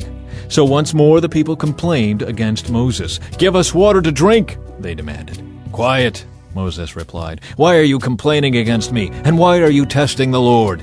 But tormented by thirst, they continued to argue with Moses. "Why did you bring us out of Egypt? Are you trying to kill us, our children, and our livestock with thirst?" Then Moses cried out to the Lord, "What should I do with these people? They are ready to stone me." The Lord said to Moses, "Walk out in front of the people. Take your staff, the one you used when you struck the water of the Nile, and call some of the elders of Israel to join you. I will stand before you on the rock at Mount Sinai. Strike the rock, and water will come gushing out. Then the people will be able to drink." So Moses struck the rock as he was told, and water gushed out as the elders looked on. Moses named the place Massah, which means test, and Meribah, which means arguing, because the people of Israel argued with Moses and tested the Lord by saying, "Is the Lord here with us or not?" Israel defeats the Amalekites. While the people of Israel were still at Rephidim, the warriors of Amalek attacked them. Moses commanded Joshua, "Choose some men to go out and fight the army of Amalek for us. Tomorrow I will stand at the top of the hill holding the staff of God in my hand." So Joshua did what Moses had commanded and fought the army of Amalek. Meanwhile, Moses, Aaron, and Hur climbed to the top of a nearby hill. As long as Moses held up the staff in his hand, the Israelites had the advantage. But whenever he dropped his hand, the Amalekites gained the advantage. Moses' arms soon became so tired he could no longer hold them up. So Aaron and Hur found a stone for him to sit on. Then they stood on each side of Moses, holding up his hands. So his hands held steady until sunset. As a result, Joshua overwhelmed the army of Amalek in battle. After the victory, the Lord instructed Moses, "Write this down on a scroll as a permanent reminder and read it aloud to Joshua. I will erase the memory of Amalek from under heaven." Moses built an altar there and named it Yahweh Nissi, which means "The Lord is my banner." He said, "They have raised their fist against the Lord's throne, so now the Lord will be at war with Amalek generation after generation." Chapter 18. Jethro's visit to Moses. Moses' father-in-law Jethro, the priest of Midian, heard about everything God had done for Moses and his people, the Israelites. He heard especially about how the Lord had rescued them from Egypt. Earlier, Moses had sent his wife Zipporah and his 2 sons back to Jethro, who had taken them in. Moses' first son was named Gershom, for Moses had said when the boy was born, "I have been a foreigner in a foreign land." His second son was named Eleazar, for Moses had said, "The God of my ancestors was my helper. He rescued me from the sword of Pharaoh." Jethro, Moses' father-in-law, now came to visit Moses in the wilderness. He brought Moses' wife and 2 sons with him, and they arrived while Moses and the people were camped near the mountain of God.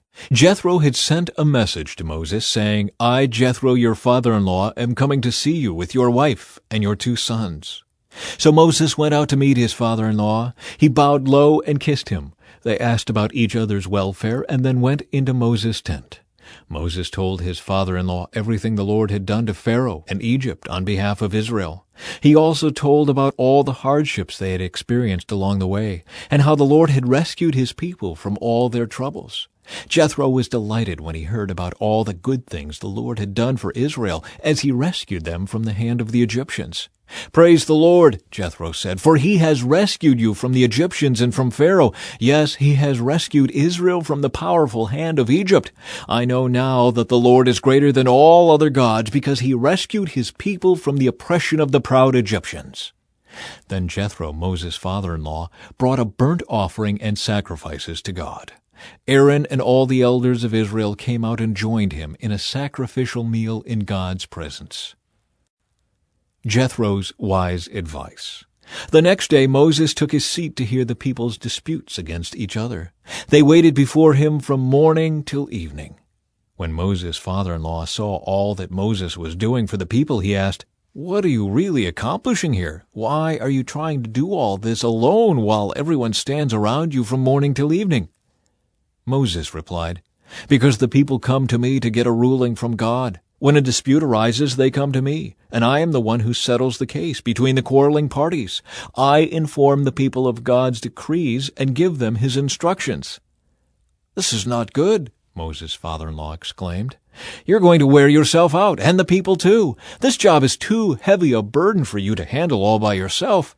Now listen to me, and let me give you a word of advice, and may God be with you. You should continue to be the people's representative before God, bringing their disputes to him. Teach them God's decrees and give them his instructions. Show them how to conduct their lives, but select from all the people some capable, honest men who fear God and hate bribes. Appoint them as leaders over groups of 1,000, 100, 50, and 10. They should always be available to solve the people's common disputes, but have them bring the major cases to you.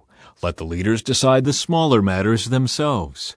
They will help you carry the load, making the task easier for you. If you follow this advice, and if God commands you to do so, then you will be able to endure the pressures, and all these people will go home in peace. Moses listened to his father-in-law's advice and followed his suggestions. He chose capable men from all over Israel and appointed them as leaders over the people. He put them in charge of groups of 1,000, 100, 50, and 10. These men were always available to solve the people's common disputes. They brought the major cases to Moses, but they took care of the smaller matters themselves. Soon after this, Moses said goodbye to his father-in-law, who returned to his own land. Chapter 19. The Lord reveals himself at Sinai. Exactly 2 months after the Israelites left Egypt, they arrived in the wilderness of Sinai. After breaking camp at Rephidim, they came to the wilderness of Sinai and set up camp there at the base of Mount Sinai. Then Moses climbed the mountain to appear before God. The Lord called to him from the mountain and said, "Give these instructions to the family of Jacob. Announce it to the descendants of Israel. You have seen what I did to the Egyptians. You know how I carried you on eagle's wings and brought you to myself. Now, if you will obey me and keep my covenant, you will be my own special treasure from among all the peoples on earth, for all the earth belongs to me. And you will be my kingdom of priests, my holy nation. This is the message you must give to the people of Israel. So Moses returned from the mountain and called together the elders of the people and told them everything the Lord had commanded him. And all the people responded together, "We will do everything the Lord has commanded." So Moses brought the people's answer back to the Lord. Then the Lord said to Moses, "I will come to you in a thick cloud, Moses, so the people themselves can hear me when I speak with you. Then they will always trust you." Moses told the Lord what the people had said. Then the Lord told Moses, "Go down and prepare the people for my arrival. Consecrate them today and tomorrow, and have them wash their clothing. Be sure they are ready on the third day, for on that day the Lord will come down on Mount Sinai as all the people watch. Mark off a boundary all around the mountain. Warn the people, be careful, do not go up on the mountain, or even touch its boundaries. Anyone who touches the mountain will certainly be put to death. No hand may touch the person or animal that crosses the boundary. Instead, stone them or shoot them with arrows. They must be put to death. However, when the ram's horn sounds a long blast, then the people may go up on the mountain." So Moses went down to the people. He consecrated them for worship, and they washed their clothes. He told them, "Get ready for the third day, and until then, abstain from having sexual intercourse." On the morning of the third day, thunder roared, and lightning flashed, and a dense cloud came down on the mountain.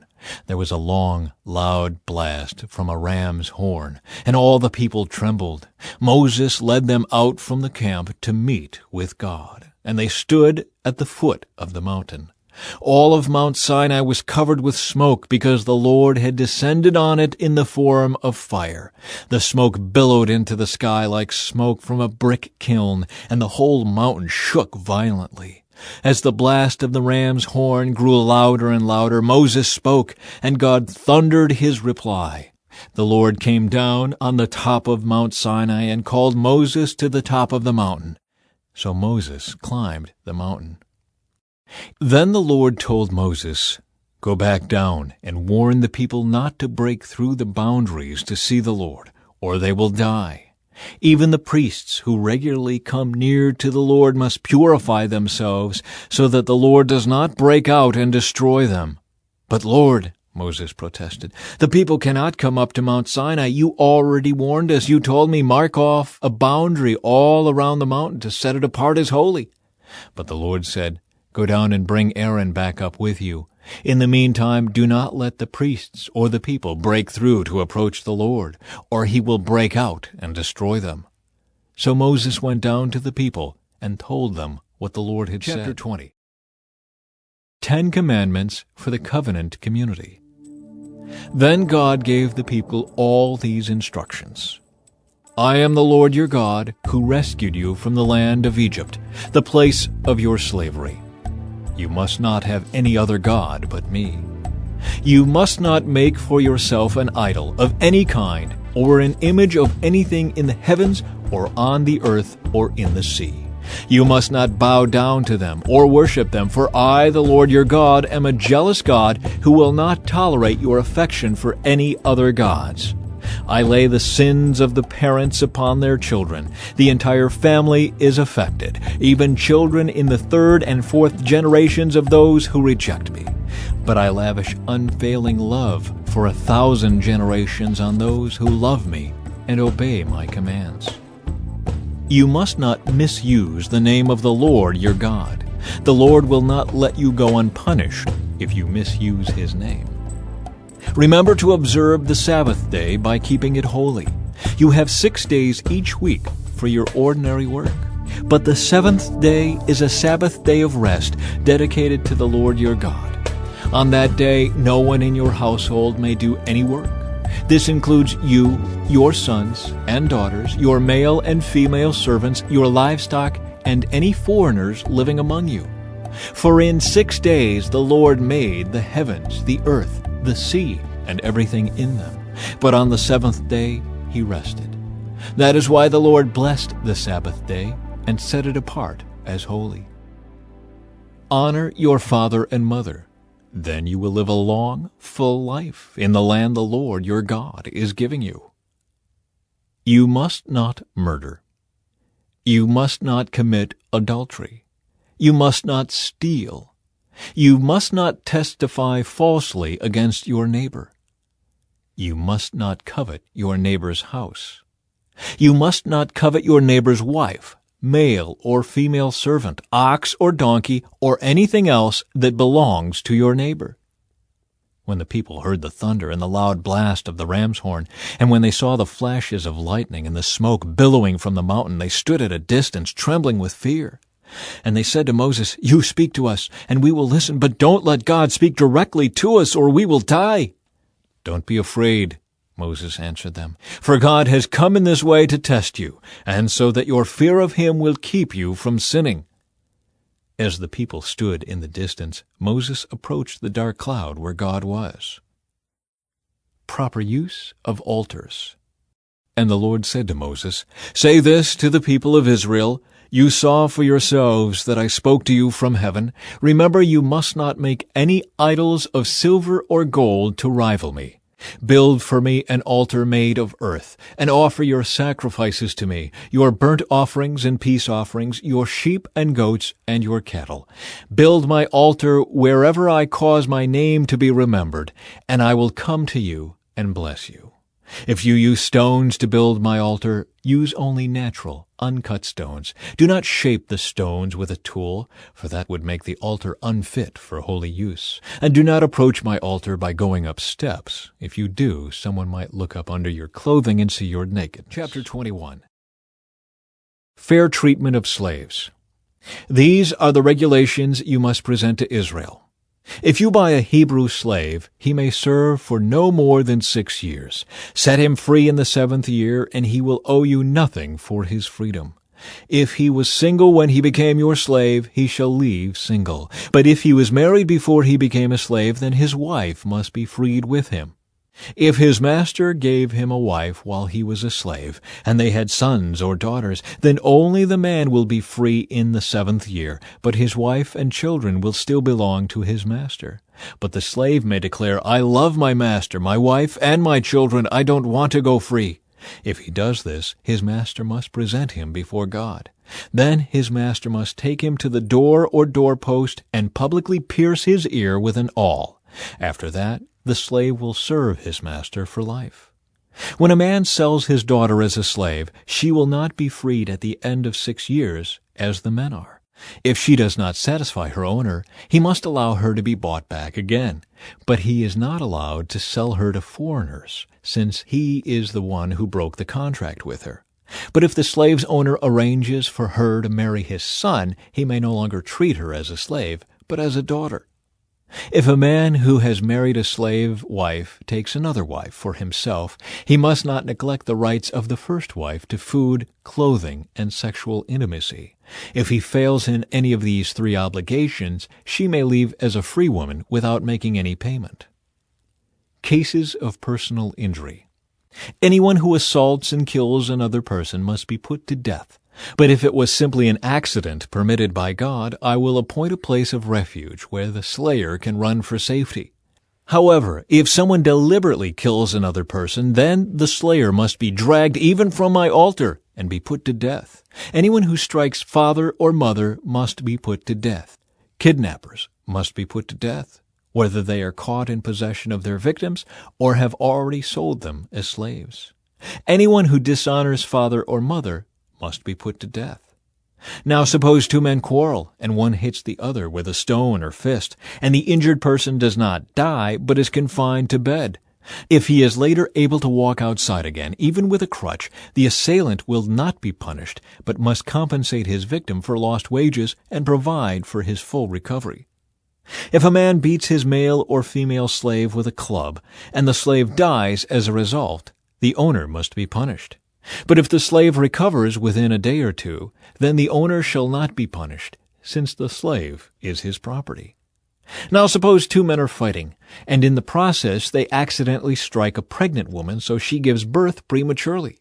If no further injury results, the man who struck the woman must pay the amount of compensation the woman's husband demands, and the judges approve. But if there is further injury, the punishment must match the injury. A life for a life, an eye for an eye, a tooth for a tooth, a hand for a hand, a foot for a foot, a burn for a burn, a wound for a wound, a bruise for a bruise. If a man hits his male or female slave in the eye and the eye is blinded, he must let the slave go free to compensate for the eye. And if a man knocks out the tooth of his male or female slave, he must let the slave go free to compensate for the tooth. If an ox gores a man or woman to death, the ox must be stoned, and its flesh may not be eaten. In such a case, however, the owner will not be held liable. But suppose the ox had a reputation for goring, and the owner had been informed but failed to keep it under control. If the ox then kills someone, it must be stoned, and the owner must also be put to death. However, the dead person's relatives may accept payment to compensate for the loss of life. The owner of the ox may redeem his life by paying whatever is demanded. The same regulation applies if the ox gores a boy or a girl. But if the ox gores a slave, either male or female, the animal's owner must pay the slave's owner 30 silver coins, and the ox must be stoned. Suppose someone digs or uncovers a pit and fails to cover it, and then an ox or a donkey falls into it. The owner of the pit must pay full compensation to the owner of the animal, but then he gets to keep the dead animal. If someone's ox injures a neighbor's ox, and the injured ox dies, then the two owners must sell the live ox and divide the price equally between them. They must also divide the dead animal. But if the ox had a reputation for goring, yet its owner failed to keep it under control, he must pay full compensation, a live ox for the dead one, but he may keep the dead ox. Chapter 22. Protection of property. If someone steals an ox or sheep and then kills or sells it, the thief must pay back 5 oxen for each ox stolen, and 4 sheep for each sheep stolen. If a thief is caught in the act of breaking into a house and is struck and killed in the process, the person who killed the thief is not guilty of murder. But if it happens in daylight, the one who killed the thief is guilty of murder. A thief who is caught must pay in full for everything he stole. If he cannot pay, he must be sold as a slave to pay for his theft. If someone steals an ox or a donkey or a sheep, and it is found in the thief's possession, then the thief must pay double the value of the stolen animal. If an animal is grazing in a field or vineyard and the owner lets it stray into someone else's field to graze, then the animal's owner must pay compensation from the best of his own grain or grapes.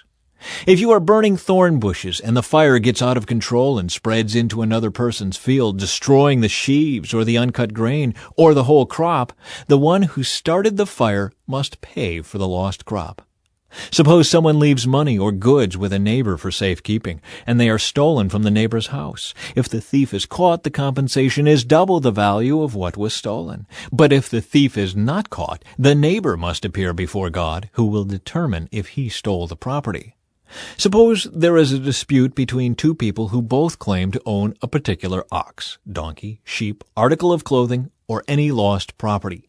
Both parties must come before God, and the person whom God declares guilty must pay double compensation to the other. Now suppose someone leaves a donkey, ox, sheep, or any other animal with a neighbor for safekeeping, but it dies or is injured or gets away, and no one sees what happened. The neighbor must then take an oath in the presence of the Lord. If the Lord confirms that the neighbor did not steal the property, the owner must accept the verdict and no payment will be required. But if the animal was indeed stolen, the guilty person must pay compensation to the owner. If it was torn to pieces by a wild animal, the remains of the carcass must be shown as evidence, and no compensation will be required. If someone borrows an animal from a neighbor and it is injured or dies when the owner is absent, the person who borrowed it must pay full compensation. But if the owner was present, no compensation is required. And no compensation is required if the animal was rented, for this loss is covered by the rental fee. Social responsibility. If a man seduces a virgin who is not engaged to anyone and has sex with her, he must pay the customary bride price and marry her. But if her father refuses to let him marry her, the man must still pay him an amount equal to the bride price of a virgin. You must not allow a sorceress to live. Anyone who has sexual relations with an animal must certainly be put to death. Anyone who sacrifices to any god other than the Lord must be destroyed. You must not mistreat or oppress foreigners in any way. Remember, you yourselves were once foreigners in the land of Egypt. You must not exploit a widow or an orphan. If you exploit them in any way, and they cry out to me, then I will certainly hear their cry. My anger will blaze against you, and I will kill you with the sword. Then your wives will be widows, and your children fatherless. If you lend money to any of my people who are in need, do not charge interest as a moneylender would. If you take your neighbor's cloak as security for a loan, you must return it before sunset. This coat may be the only blanket your neighbor has. How can a person sleep without it? If you do not return it and your neighbor cries out to me for help, then I will hear, for I am merciful. You must not dishonor God or curse any of your rulers. You must not hold anything back when you give me offerings from your crops and your wine. You must give me your firstborn sons. You must also give me the firstborn of your cattle, sheep, and goats, but leave the newborn animal with its mother for 7 days, then give it to me on the 8th day. You must be my holy people. Therefore do not eat any animal that has been torn up and killed by wild animals. Throw it to the dogs. Chapter 23. A call for justice. You must not pass along false rumors. You must not cooperate with evil people by lying on the witness stand. You must not follow the crowd in doing wrong. When you are called to testify in a dispute, do not be swayed by the crowd to twist justice. And do not slant your testimony in favor of a person just because that person is poor. If you come upon your enemy's ox or donkey that has strayed away, take it back to its owner. If you see that the donkey of someone who hates you has collapsed under its load, do not walk by. Instead, stop and help. In a lawsuit, you must not deny justice to the poor. Be sure never to charge anyone falsely with evil. Never sentence an innocent or blameless person to death, for I never declare a guilty person to be innocent. Take no bribes, for a bribe makes you ignore something that you clearly see. A bribe makes even a righteous person twist the truth. You must not oppress foreigners. You know what it's like to be a foreigner, for you yourselves were once foreigners in the land of Egypt.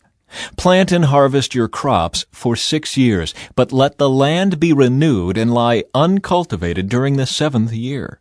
Then let the poor among you harvest whatever grows on its own. Leave the rest for wild animals to eat. The same applies to your vineyards and olive groves. You have 6 days each week for your ordinary work, but on the 7th day you must stop working. This gives your ox and your donkey a chance to rest.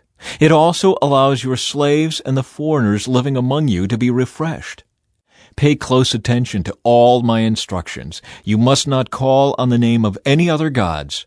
Do not even speak their names. 3 annual festivals. Each year you must celebrate 3 festivals in my honor. First, celebrate the festival of unleavened bread. For 7 days the bread you eat must be made without yeast, just as I commanded you. Celebrate this festival annually at the appointed time in early spring, in the month of Abib, for that is the anniversary of your departure from Egypt. No one may appear before me without an offering. Second, celebrate the festival of harvest, when you bring me the first crops of your harvest. Finally, celebrate the festival of the final harvest at the end of the harvest season, when you have harvested all the crops from your fields. At these 3 times each year, every man in Israel must appear before the sovereign, the Lord. You must not offer the blood of my sacrificial offerings together with any baked goods containing yeast, and do not leave the fat from the festival offerings until the next morning. As you harvest your crops, bring the very best of the first harvest to the house of the Lord your God. You must not cook a young goat in its mother's milk. A promise of the Lord's presence. See, I am sending an angel before you to protect you on your journey and lead you safely to the place I have prepared for you. Pay close attention to him and obey his instructions. Do not rebel against him, for he is my representative, and he will not forgive your rebellion. But if you are careful to obey him, following all my instructions, then I will be an enemy to your enemies, and I will oppose those who oppose you. For my angel will go before you and bring you into the land of the Amorites, Hittites, Perizzites, Canaanites, Hivites, and Jebusites, so you may live there, and I will destroy them completely. You must not worship the gods of these nations or serve them in any way or imitate their evil practices. Instead, you must utterly destroy them and smash their sacred pillars. You must serve only the Lord your God. If you do, I will bless you with food and water, and I will protect you from illness. There will be no miscarriages or infertility in your land, and I will give you long, full lives. I will send my terror ahead of you and create panic among all the people whose lands you invade. I will make all your enemies turn and run. I will send terror ahead of you to drive out the Hivites, Canaanites, and Hittites. But I will not drive them out in a single year, because the land would become desolate and the wild animals would multiply and threaten you. I will drive them out a little at a time until your population has increased enough to take possession of the land. And I will fix your boundaries from the Red Sea to the Mediterranean Sea, and from the eastern wilderness to the Euphrates River. I will hand over to you the people now living in the land, and you will drive them out ahead of you. Make no treaties with them or their gods. They must not live in your land, or they will cause you to sin against me. If you serve their gods, you will be caught in the trap of idolatry. Chapter 24. Israel accepts the Lord's covenant. Then the Lord instructed Moses, "Come up here to me, and bring along Aaron, Nadab, Abihu, and 70 of Israel's elders. All of you must worship from a distance. Only Moses is allowed to come near to the Lord.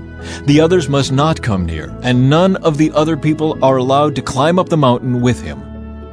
Then Moses went down to the people and repeated all the instructions and regulations the Lord had given him.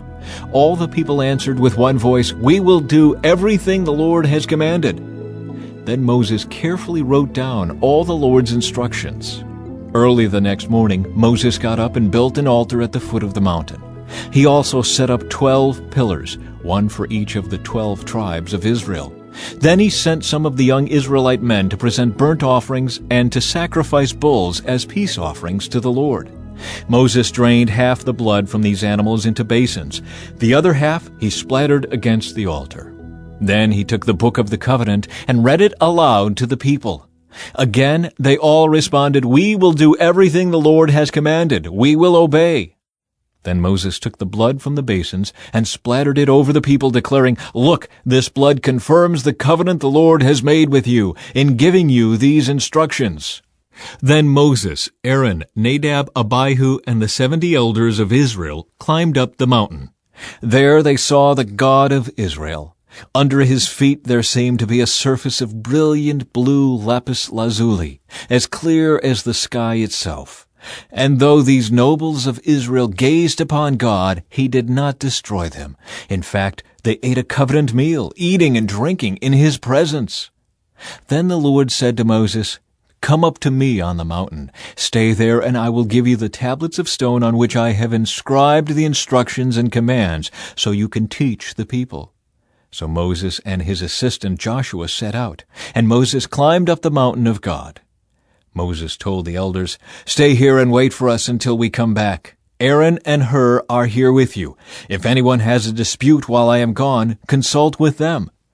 Then Moses climbed up the mountain, and the cloud covered it. And the glory of the Lord settled down on Mount Sinai, and the cloud covered it for 6 days. On the 7th day, the Lord called to Moses from inside the cloud. To the Israelites at the foot of the mountain, the glory of the Lord appeared at the summit like a consuming fire. Then Moses disappeared into the cloud as he climbed higher up the mountain. He remained on the mountain 40 days and 40 nights. Chapter 25. Offerings for the tabernacle. The Lord said to Moses, Tell the people of Israel to bring me their sacred offerings. Accept the contributions from all whose hearts are moved to offer them. Here is a list of sacred offerings you may accept from them: gold, silver, and bronze, blue, purple, and scarlet thread, fine linen and goat hair for cloth, tanned ram skins and fine goatskin leather, acacia wood, olive oil for the lamps, spices for the anointing oil and the fragrant incense, onyx stones, and other gemstones to be set in the ephod and the priest's chestpiece. Have the people of Israel build me a holy sanctuary, so I can live among them. You must build this tabernacle and its furnishings exactly according to the pattern I will show you. Plans for the Ark of the Covenant. Have the people make an ark of acacia wood, a sacred chest 45 inches long, 27 inches wide, and 27 inches high. Overlay it inside and outside with pure gold and run a molding of gold all around it. Cast 4 gold rings and attach them to its 4 feet, 2 rings on each side. Make poles from acacia wood and overlay them with gold. Insert the poles into the rings at the sides of the ark to carry it. These carrying poles must stay inside the rings. Never remove them. When the ark is finished, place inside it the stone tablets inscribed with the terms of the covenant, which I will give to you. Then make the ark's cover, the place of atonement, from pure gold. It must be 45 inches long and 27 inches wide. Then make 2 cherubim from hammered gold and place them on the 2 ends of the atonement cover. Mold the cherubim on each end of the atonement cover, making it all of one piece of gold. The cherubim will face each other and look down on the atonement cover. With their wings spread above it, they will protect it. Place inside the ark the stone tablets inscribed with the terms of the covenant, which I will give to you. Then put the atonement cover on top of the ark. I will meet with you there and talk to you from above the atonement cover, between the gold cherubim that hover over the ark of the covenant. From there I will give you my commands for the people of Israel. Plans for the table. Then make a table of acacia wood, 36 inches long, 18 inches wide, and 27 inches high. Overlay it with pure gold and run a gold molding around the edge. Decorate it with a 3-inch border all around and run a gold molding along the border. Make 4 gold rings for the table and attach them at the 4 corners next to the 4 legs. Attach the rings near the border to hold the poles that are used to carry the table. Make these poles from acacia wood and overlay them with gold. Make special containers of pure gold for the table, bowls, pans, pitchers, and jars, to be used in pouring out liquid offerings. Place the bread of the presence on the table to remain before me at all times. Plans for the lampstand. Make a lampstand of pure hammered gold. Make the entire lampstand and its decorations of one piece: the base, center stem, lamp cups, buds, and petals. Make it with 6 branches going out from the center stem, 3 on each side. Each of the 6 branches will have 3 lamp cups shaped like almond blossoms, complete with buds and petals. Craft the center stem of the lampstand with 4 lamp cups shaped like almond blossoms, complete with buds and petals. There will also be an almond bud beneath each pair of branches, where the 6 branches extend from the center stem. The almond buds and branches must all be of one piece with the center stem, and they must be hammered from pure gold. Then make the 7 lamps for the lampstand and set them so they reflect their light forward. The lamp snuffers and trays must also be made of pure gold. You will need 75 pounds of pure gold for the lampstand and its accessories. Be sure that you make everything according to the pattern I have shown you here on the mountain. Chapter 26. Plans for the tabernacle. Make the tabernacle from 10 curtains of finely woven linen. Decorate the curtains with blue, purple, and scarlet thread and with skillfully embroidered cherubim. These 10 curtains must all be exactly the same size, 42 feet long and 6 feet wide. Join 5 of these curtains together to make one long curtain. Then join the other 5 into a second long curtain. Put loops of blue yarn along the edge of the last curtain in each set. The 50 loops along the edge of one curtain are to match the 50 loops along the edge of the other curtain. Then make 50 gold clasps and fasten the long curtains together with the clasps. In this way, the tabernacle will be made of one continuous piece. Make 11 curtains of goat hair cloth to serve as a tent covering for the tabernacle. These 11 curtains must all be exactly the same size, 45 feet long and 6 feet wide. Join 5 of these curtains together to make one long curtain, and join the other 6 into a second long curtain. Allow 3 feet of material from the second set of curtains to hang over the front of the sacred tent. Make 50 loops for one edge of each large curtain. Then make 50 bronze clasps and fasten the loops of the long curtains with the clasps. In this way, the tent covering will be made of one continuous piece. The remaining 3 feet of this tent covering will be left to hang over the back of the tabernacle. Allow 18 inches of remaining material to hang down over each side so the tabernacle is completely covered. Complete the tent covering with a protective layer of tanned ram skins and a layer of fine goatskin leather. For the framework of the tabernacle, construct frames of acacia wood. Each frame must be 15 feet high and 27 inches wide, with 2 pegs under each frame. Make all the frames identical. Make 20 of these frames to support the curtains on the south side of the tabernacle. Also make 40 silver bases, 2 bases under each frame, with the pegs fitting securely into the bases. For the north side of the tabernacle, make another 20 frames, with their 40 silver bases, 2 bases under each frame. Make 6 frames for the rear, the west side of the tabernacle, along with 2 additional frames to reinforce the rear corners of the tabernacle. These corner frames will be matched at the bottom and firmly attached at the top with a single ring, forming a single corner unit. Make both of these corner units the same way. So there will be 8 frames at the rear of the tabernacle set in 16 silver bases, 2 bases under each frame. Make crossbars of acacia wood to link the frames, 5 crossbars for the north side of the tabernacle and 5 for the south side. Also make 5 crossbars for the rear of the tabernacle, which will face west. The middle crossbar, attached halfway up the frames, will run all the way from one end of the tabernacle to the other. Overlay the frames with gold and make gold rings to hold the crossbars.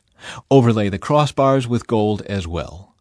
Set up this tabernacle according to the pattern you were shown on the mountain. For the inside of the tabernacle, make a special curtain of finely woven linen. Decorate it with blue, purple, and scarlet thread and with skillfully embroidered cherubim. Hang this curtain on gold hooks attached to 4 posts of acacia wood. Overlay the posts with gold and set them in 4 silver bases. Hang the inner curtain from clasps and put the Ark of the Covenant in the room behind it. This curtain will separate the holy place from the most holy place. Then put the Ark's cover, the place of atonement, on top of the Ark of the Covenant inside the most holy place. Place the table outside the inner curtain on the north side of the tabernacle and place the lampstand across the room on the south side. Make another curtain for the entrance to the sacred tent. Make it of finely woven linen and embroider it with exquisite designs using blue, purple, and scarlet thread. Craft 5 posts from acacia wood, overlay them with gold, and hang the curtain from them with gold hooks. Cast 5 bronze bases for the posts. Chapter 27. Plans for the altar of burnt offering. Using acacia wood, construct a square altar 7 1/2 feet wide, 7 1/2 feet long, and 4 1/2 feet high. Make horns for each of its 4 corners so that the horns and altar are all one piece. Overlay the altar with bronze.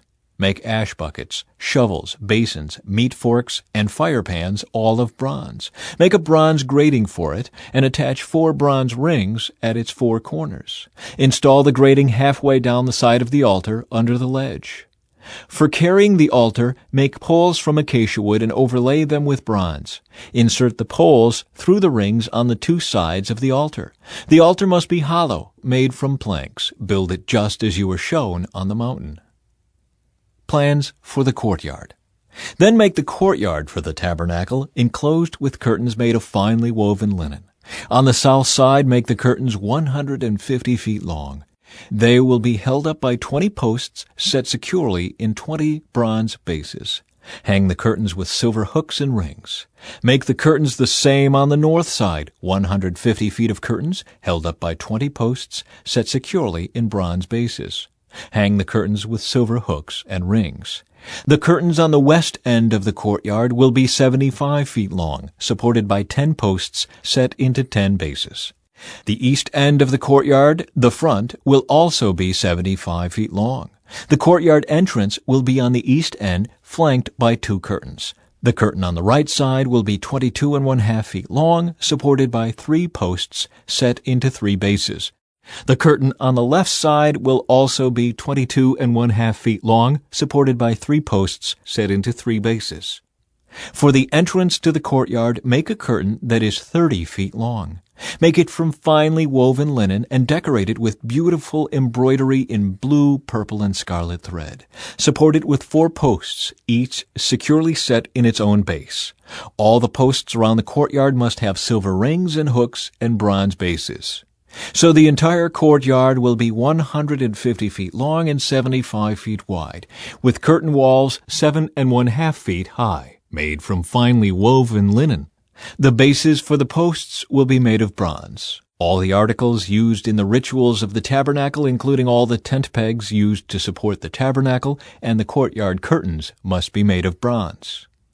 Light for the tabernacle. Command the people of Israel to bring you pure oil of pressed olives for the light, to keep the lamps burning continually. The lampstand will stand in the tabernacle in front of the inner curtain that shields the Ark of the Covenant. Aaron and his sons must keep the lamps burning in the Lord's presence all night. This is a permanent law for the people of Israel, and it must be observed from generation to generation. Chapter 28. Clothing for the priests. Call for your brother Aaron and his sons, Nadab, Abihu, Eleazar, and Ithamar.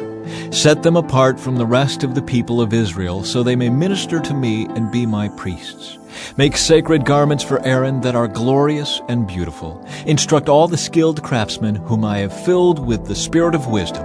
Have them make garments for Aaron that will distinguish him as a priest set apart for my service. These are the garments they are to make: a chest piece, an ephod, a robe, a patterned tunic, a turban, and a sash. They are to make these sacred garments for your brother Aaron and his sons to wear when they serve me as priests. So give them fine linen cloth, gold thread, and blue, purple, and scarlet thread. Design of the ephod. The craftsman must make the ephod of finely woven linen and skillfully embroider it with gold and with blue, purple, and scarlet thread. It will consist of 2 pieces, front and back, joined at the shoulders with 2 shoulder pieces. The decorative sash will be made of the same materials, finely woven linen embroidered with gold and with blue, purple, and scarlet thread. Take 2 onyx stones and engrave on them the names of the tribes of Israel. 6 names will be on each stone, arranged in the order of the births of the original sons of Israel. Engrave these names on the 2 stones in the same way a jeweler engraves a seal. Then mount the stones in settings of gold filigree. Fasten the 2 stones on the shoulder pieces of the ephod as a reminder that Aaron represents the people of Israel. Aaron will carry these names on his shoulders as a constant reminder whenever he goes before the Lord. Make the settings of gold filigree, then braid 2 cords of pure gold and attach them to the filigree settings on the shoulders of the ephod. Design of the chest piece. Then, with great skill and care, make a chest piece to be worn for seeking a decision from God. Make it to match the ephod using finely woven linen embroidered with gold and with blue, purple, and scarlet thread. Make the chest piece of a single piece of cloth, folded to form a pouch 9 inches square. Mount 4 rows of gemstones on it. The first row will contain a red carnelian, a pale green peridot, and an emerald. The second row will contain a turquoise, a blue lapis lazuli, and a white moonstone. The third row will contain an orange jacinth, an agate, and a purple amethyst. The fourth row will contain a blue-green beryl, an onyx, and a green jasper. All these stones will be set in gold filigree. Each stone will represent one of the 12 sons of Israel, and the name of that tribe will be engraved on it like a seal. To attach the chest piece to the ephod, make braided cords of pure gold thread. Then make 2 gold rings and attach them to the top corners of the chest piece. Tie the 2 gold cords to the 2 rings on the chest piece. Tie the other ends of the cords to the gold settings on the shoulder pieces of the ephod. Then make 2 more gold rings and attach them to the inside edges of the chest piece next to the ephod. And make 2 more gold rings and attach them to the front of the ephod below the shoulder pieces, just above the knot where the decorative sash is fastened to the ephod. Then attach the bottom rings of the chest piece to the rings on the ephod with blue cords. This will hold the chest piece securely to the ephod above the decorative sash. In this way, Aaron will carry the names of the tribes of Israel on the sacred chest piece over his heart when he goes into the holy place.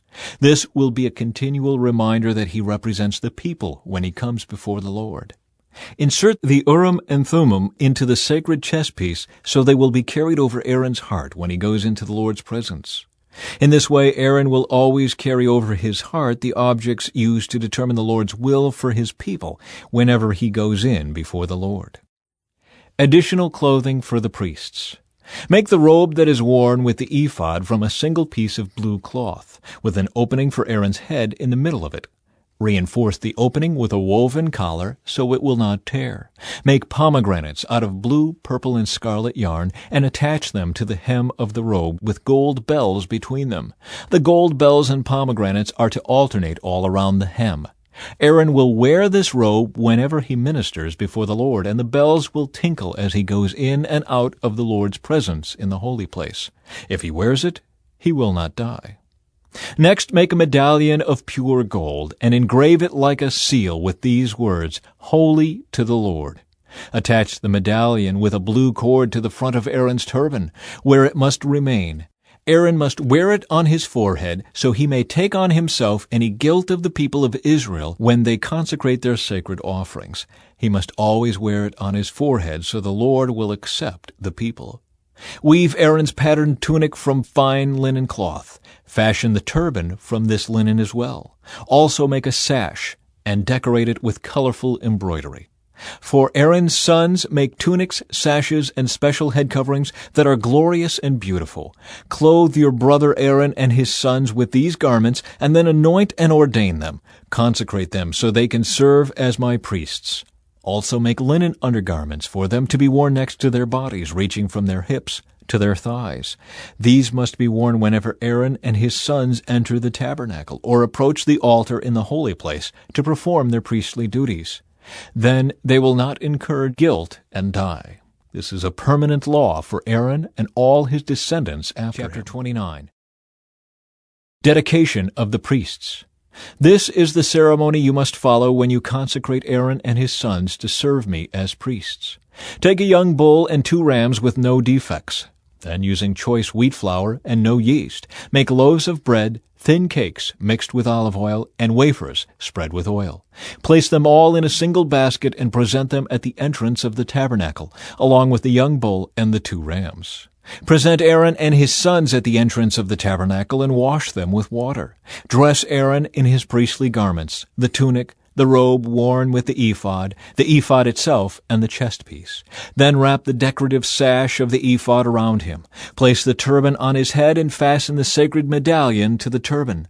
Then anoint him by pouring the anointing oil over his head. Next, present his sons and dress them in their tunics. Wrap the sashes around the waists of Aaron and his sons, and put their special head coverings on them. Then the right to the priesthood will be theirs by law forever. In this way you will ordain Aaron and his sons. Bring the young bull to the entrance of the tabernacle, where Aaron and his sons will lay their hands on its head. Then slaughter the bull in the Lord's presence at the entrance of the tabernacle. Put some of its blood on the horns of the altar with your finger, and pour out the rest at the base of the altar. Take all the fat around the internal organs, the long lobe of the liver, and the 2 kidneys, and the fat around them, and burn it all on the altar. Then take the rest of the bull, including its hide, meat, and dung, and burn it outside the camp as a sin offering. Next, Aaron and his sons must lay their hands on the head of one of the rams. Then slaughter the ram, and splatter its blood against all sides of the altar. Cut the ram into pieces and wash off the internal organs and the legs. Set them alongside the head and the other pieces of the body. Then burn the entire animal on the altar. This is a burnt offering to the Lord. It is a pleasing aroma, a special gift presented to the Lord.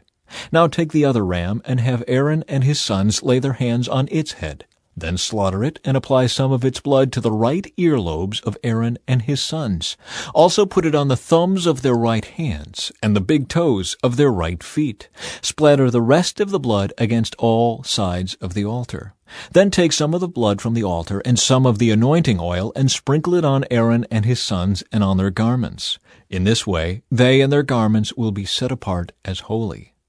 Since this is the ram for the ordination of Aaron and his sons, take the fat of the ram, including the fat of the broad tail, the fat around the internal organs, the long lobe of the liver, and the 2 kidneys and the fat around them, along with the right thigh. Then take 1 round loaf of bread, 1 thin cake mixed with olive oil, and 1 wafer from the basket of bread without yeast that was placed in the Lord's presence. Put all these in the hands of Aaron and his sons to be lifted up as a special offering to the Lord. Afterward, take the various breads from their hands and burn them on the altar, along with the burnt offering. It is a pleasing aroma to the Lord, a special gift for him. Then take the breast of Aaron's ordination ram and lift it up in the Lord's presence as a special offering to him. Then keep it as your own portion. Set aside the portions of the ordination ram that belong to Aaron and his sons. This includes the breast and the thigh that were lifted up before the Lord as a special offering. In the future, whenever the people of Israel lift up a peace offering, a portion of it must be set aside for Aaron and his descendants. This is their permanent right, and it is a sacred offering from the Israelites to the Lord. Aaron's sacred garments must be preserved for his descendants who succeed him, and they will wear them when they are anointed and ordained. The descendant who succeeds him as high priest will wear these clothes for 7 days as he ministers in the tabernacle and the holy place. Take the ram used in the ordination ceremony and boil its meat in a sacred place. Then Aaron and his sons will eat this meat, along with the bread in the basket at the tabernacle entrance. They alone may eat the meat and bread used for their purification in the ordination ceremony. No one else may eat them, for these things are set apart and holy. If any of the ordination meat or bread remains until the morning, it must be burned. It may not be eaten, for it is holy. This is how you will ordain Aaron and his sons to their offices, just as I have commanded you. The ordination ceremony will go on for 7 days. Each day you must sacrifice a young bull as a sin offering to purify them, making them right with the Lord. Afterward, cleanse the altar by purifying it. Make it holy by anointing it with oil. Purify the altar and consecrate it every day for 7 days. After that, the altar will be absolutely holy, and whatever touches it will become holy. These are the sacrifices you are to offer regularly on the altar. Each day offer 2 lambs that are a year old, one in the morning and the other in the evening. With one of them offer 2 quarts of choice flour mixed with 1 quart of pure oil of pressed olives. Also offer 1 quart of wine as a liquid offering. Offer the other lamb in the evening, along with the same offerings of flour and wine as in the morning. It will be a pleasing aroma, a special gift presented to the Lord. These burnt offerings are to be made each day from generation to generation. Offer them in the Lord's presence at the tabernacle entrance. There I will meet with you and speak with you. I will meet the people of Israel there in the place made holy by my glorious presence. Yes, I will consecrate the tabernacle and the altar, and I will consecrate Aaron and his sons to serve me as priests. Then I will live among the people of Israel and be their God, and they will know that I am the Lord their God. I am the one who brought them out of the land of Egypt, so that I could live among them. I am the Lord, their God. Chapter 30. Plans for the incense altar. Then make another altar of acacia wood for burning incense. Make it 18 inches square and 36 inches high, with horns at the corners carved from the same piece of wood as the altar itself. Overlay the top, sides, and horns of the altar with pure gold, and run a gold molding around the entire altar. Make 2 gold rings and attach them on opposite sides of the altar below the gold molding to hold the carrying poles. Make the poles of acacia wood and overlay them with gold. Place the incense altar just outside the inner curtain that shields the Ark of the Covenant, in front of the Ark's cover, the place of atonement, that covers the tablets inscribed with the terms of the covenant. I will meet with you there. Every morning when Aaron maintains the lamps, he must burn fragrant incense on the altar. And each evening when he lights the lamps, he must again burn incense in the Lord's presence. This must be done from generation to generation. Do not offer any unholy incense on this altar, or any burnt offerings, grain offerings, or liquid offerings. Once a year, Aaron must purify the altar by smearing its horns with blood from the offering made to purify the people from their sin. This will be a regular annual event from generation to generation, for this is the Lord's most holy altar. Money for the tabernacle.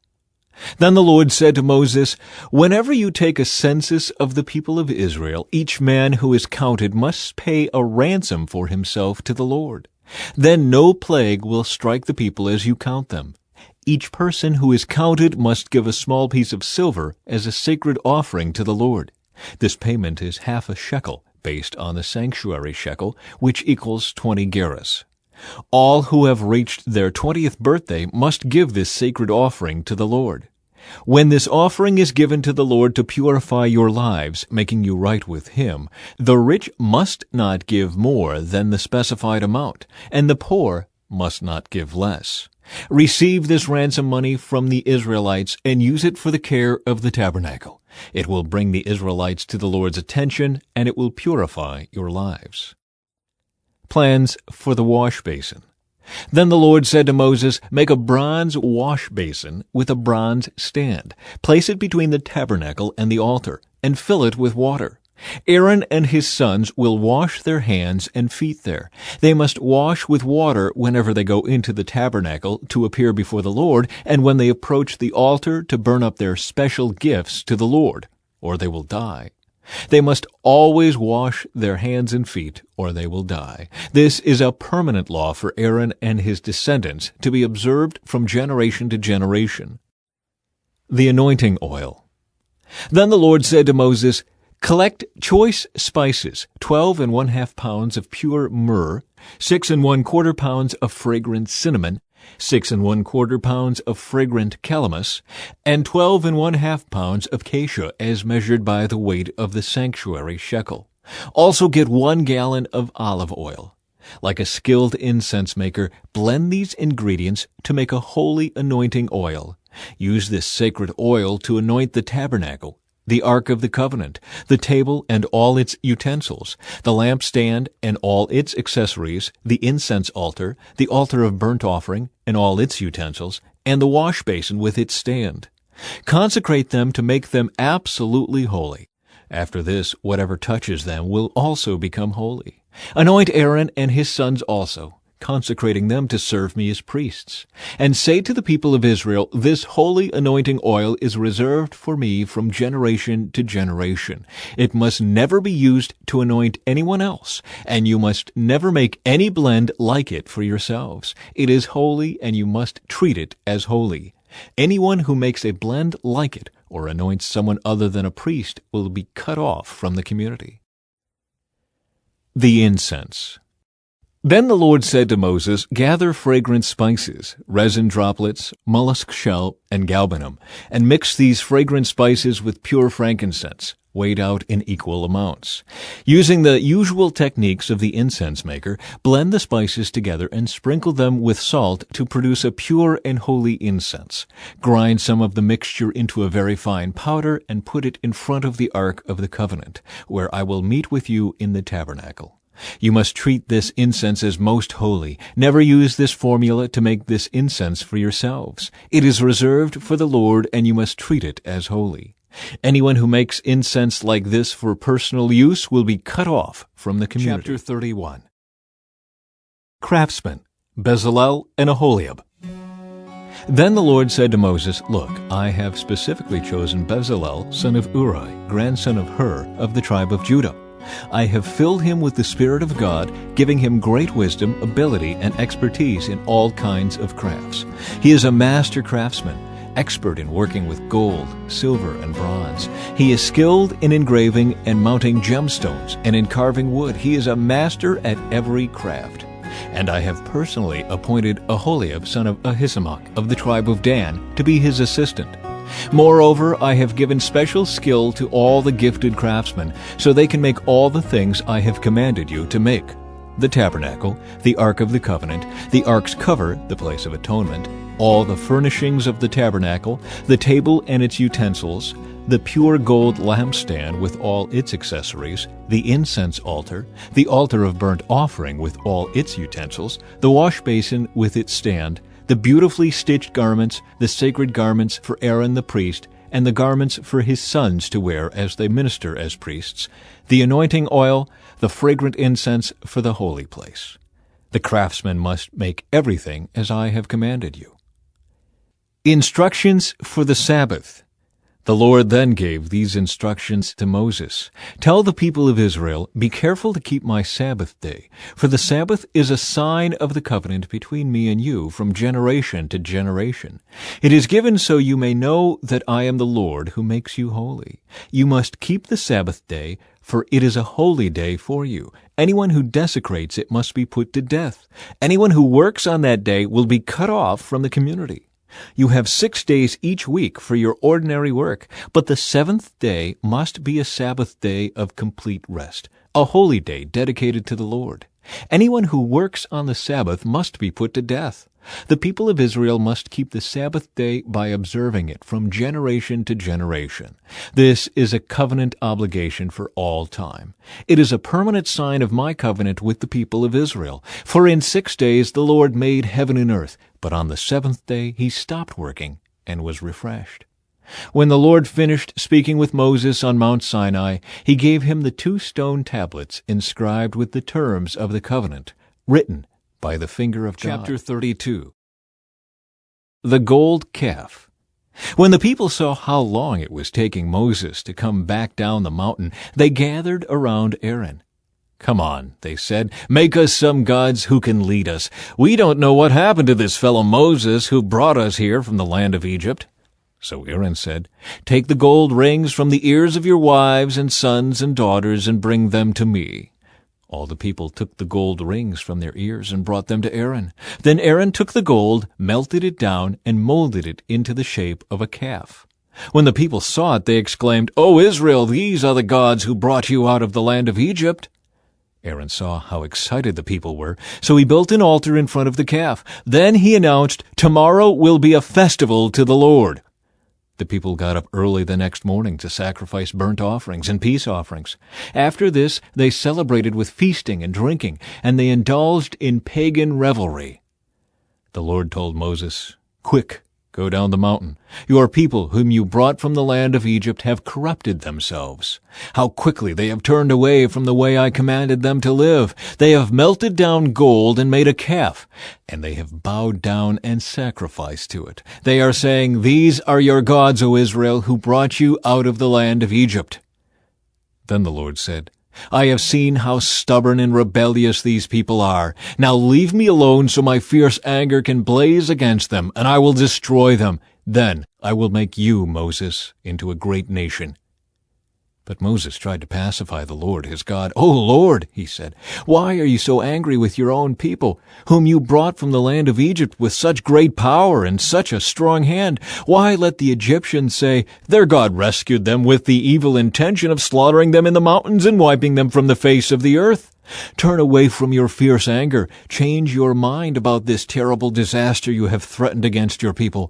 Remember your servants Abraham, Isaac, and Jacob. You bound yourself with an oath to them, saying, 'I will make your descendants as numerous as the stars of heaven, and I will give them all of this land that I have promised to your descendants, and they will possess it forever.'"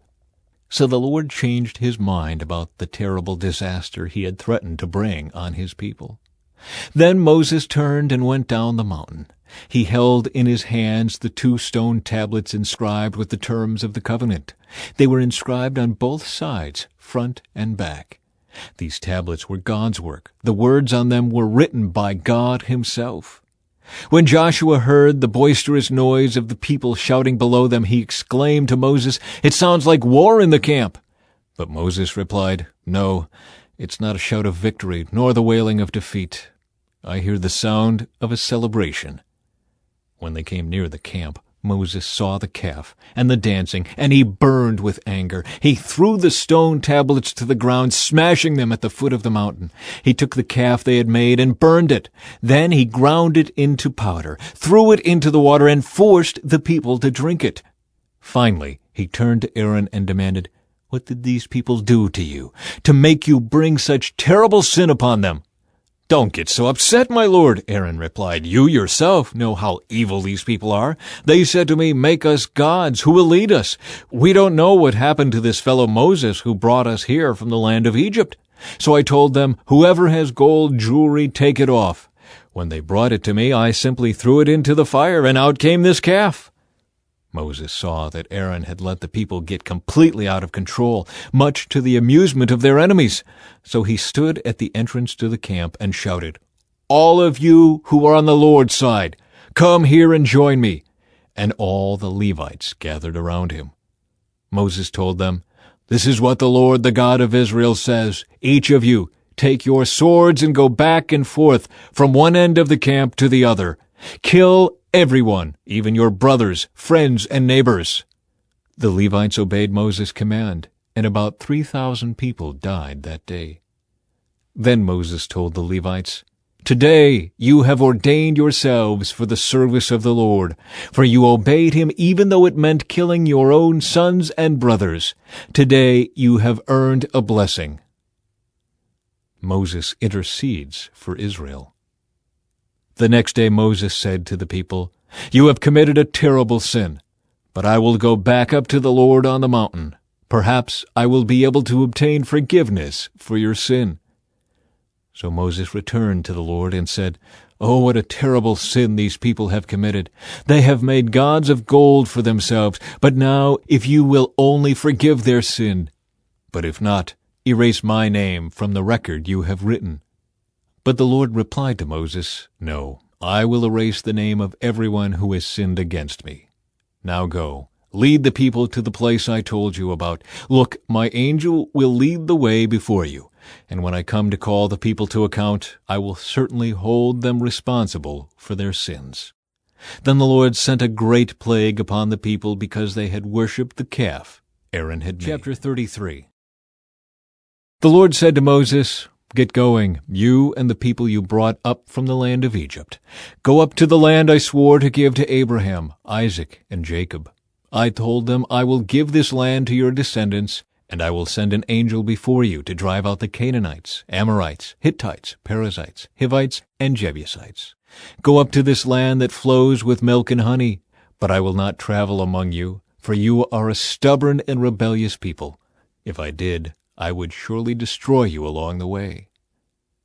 When the people heard these stern words, they went into mourning and stopped wearing their jewelry and fine clothes. For the Lord had told Moses to tell them, "You are a stubborn and rebellious people. If I were to travel with you for even a moment, I would destroy you. Remove your jewelry and fine clothes while I decide what to do with you." So from the time they left Mount Sinai, the Israelites wore no more jewelry or fine clothes. It was Moses' practice to take the tent of meeting and set it up some distance from the camp. Everyone who wanted to make a request of the Lord would go to the tent of meeting outside the camp. Whenever Moses went out to the tent of meeting, all the people would get up and stand in the entrances of their own tents. They would all watch Moses until he disappeared inside. As he went into the tent, the pillar of cloud would come down and hover at its entrance while the Lord spoke with Moses. When the people saw the cloud standing at the entrance of the tent, they would stand and bow down in front of their own tents. Inside the tent of meeting, the Lord would speak to Moses face to face, as one speaks to a friend. Afterward, Moses would return to the camp, but the young man who assisted him, Joshua, son of Nun, would remain behind in the tent of meeting. Moses sees the Lord's glory. One day Moses said to the Lord, "You have been telling me, 'Take these people up to the promised land.' But you haven't told me whom you will send with me. You have told me, 'I know you by name, and I look favorably on you.' If it is true that you look favorably on me, let me know your ways so I may understand you more fully and continue to enjoy your favor. And remember that this nation is your very own people." The Lord replied, "I will personally go with you, Moses, and I will give you rest. Everything will be fine for you." Then Moses said, "If you don't personally go with us, don't make us leave this place. How will anyone know that you look favorably on me and on your people, if you don't go with us? For your presence among us sets your people and me apart from all other people on the earth." The Lord replied to Moses, "I will indeed do what you have asked, for I look favorably on you, and I know you by name." Moses responded, "Then show me your glorious presence." The Lord replied, "I will make all my goodness pass before you, and I will call out my name, Yahweh, before you. For I will show mercy to anyone I choose, and I will show compassion to anyone I choose. But you may not look directly at my face, for no one may see me and live." The Lord continued, "Look, stand near me on this rock. As my glorious presence passes by, I will hide you in the crevice of the rock and cover you with my hand until I have passed by. Then I will remove my hand and let you see me from behind, but my face will not be seen." Chapter 34. A new copy of the covenant. Then the Lord told Moses, "Chisel out 2 stone tablets like the first ones. I will write on them the same words that were on the tablets you smashed. Be ready in the morning to climb up Mount Sinai and present yourself to me on the top of the mountain. No one else may come with you. In fact, no one is to appear anywhere on the mountain. Do not even let the flocks or herds graze near the mountain." So Moses chiseled out 2 tablets of stone like the first ones. Early in the morning he climbed Mount Sinai as the Lord had commanded him, and he carried the 2 stone tablets in his hands. Then the Lord came down in a cloud and stood there with him, and he called out his own name, Yahweh. The Lord passed in front of Moses, calling out, "Yahweh, the Lord, the God of compassion and mercy. I am slow to anger and filled with unfailing love and faithfulness. I lavish unfailing love to 1,000 generations. I forgive iniquity, rebellion, and sin, but I do not excuse the guilty. I lay the sins of the parents upon their children and grandchildren. The entire family is affected, even children in the 3rd and 4th generations."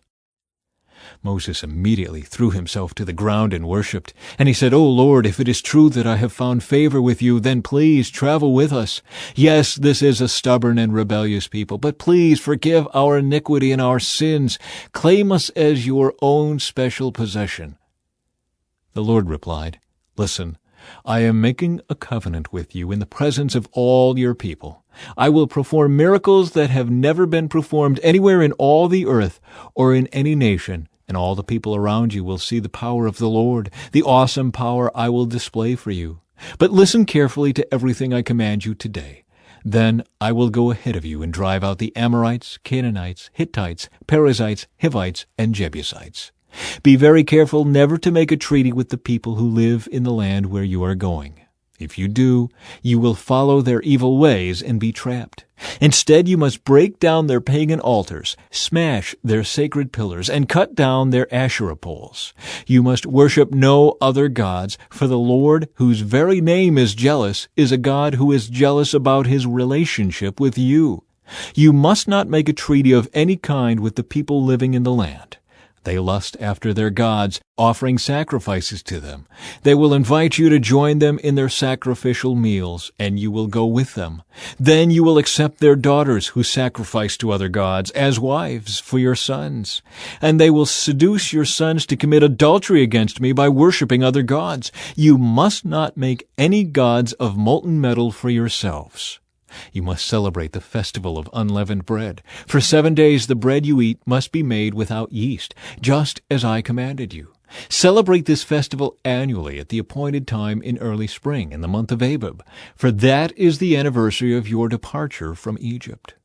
The firstborn of every animal belongs to me, including the firstborn males from your herds of cattle and your flocks of sheep and goats. A firstborn donkey may be bought back from the Lord by presenting a lamb or young goat in its place. But if you do not buy it back, you must break its neck. However, you must buy back every firstborn son. No one may appear before me without an offering. You have 6 days each week for your ordinary work, but on the 7th day you must stop working, even during the seasons of plowing and harvest.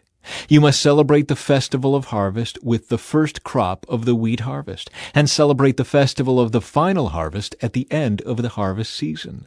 3 times each year every man in Israel must appear before the sovereign, the Lord, the God of Israel. I will drive out the other nations ahead of you and expand your territory, so no one will covet and conquer your land while you appear before the Lord your God 3 times each year. You must not offer the blood of my sacrificial offerings together with any baked goods containing yeast, and none of the meat of the Passover sacrifice may be kept over until the next morning. As you harvest your crops, bring the very best of the first harvest to the house of the Lord your God. You must not cook a young goat in its mother's milk.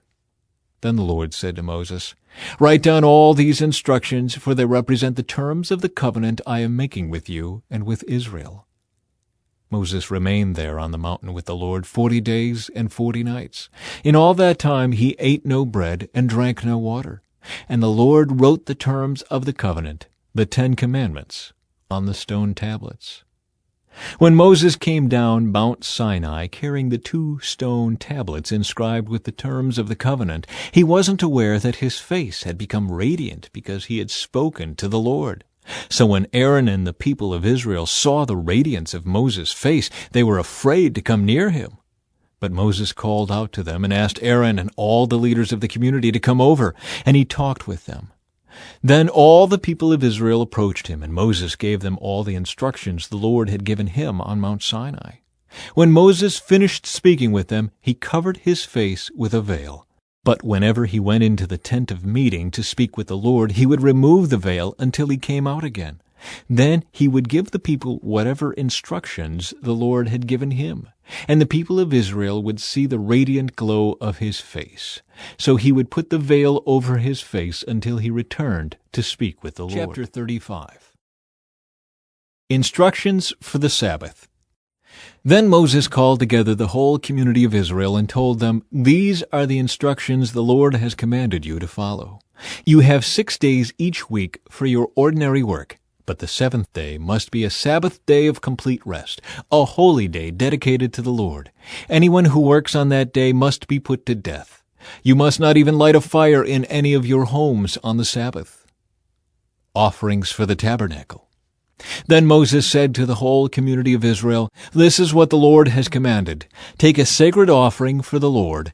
Let those with generous hearts present the following gifts to the Lord: gold, silver, and bronze, blue, purple, and scarlet thread, fine linen and goat hair for cloth, tanned ram skins and fine goat skin leather, acacia wood, olive oil for the lamps, spices for the anointing oil and the fragrant incense, onyx stones and other gemstones to be set in the ephod and the priest's chestpiece.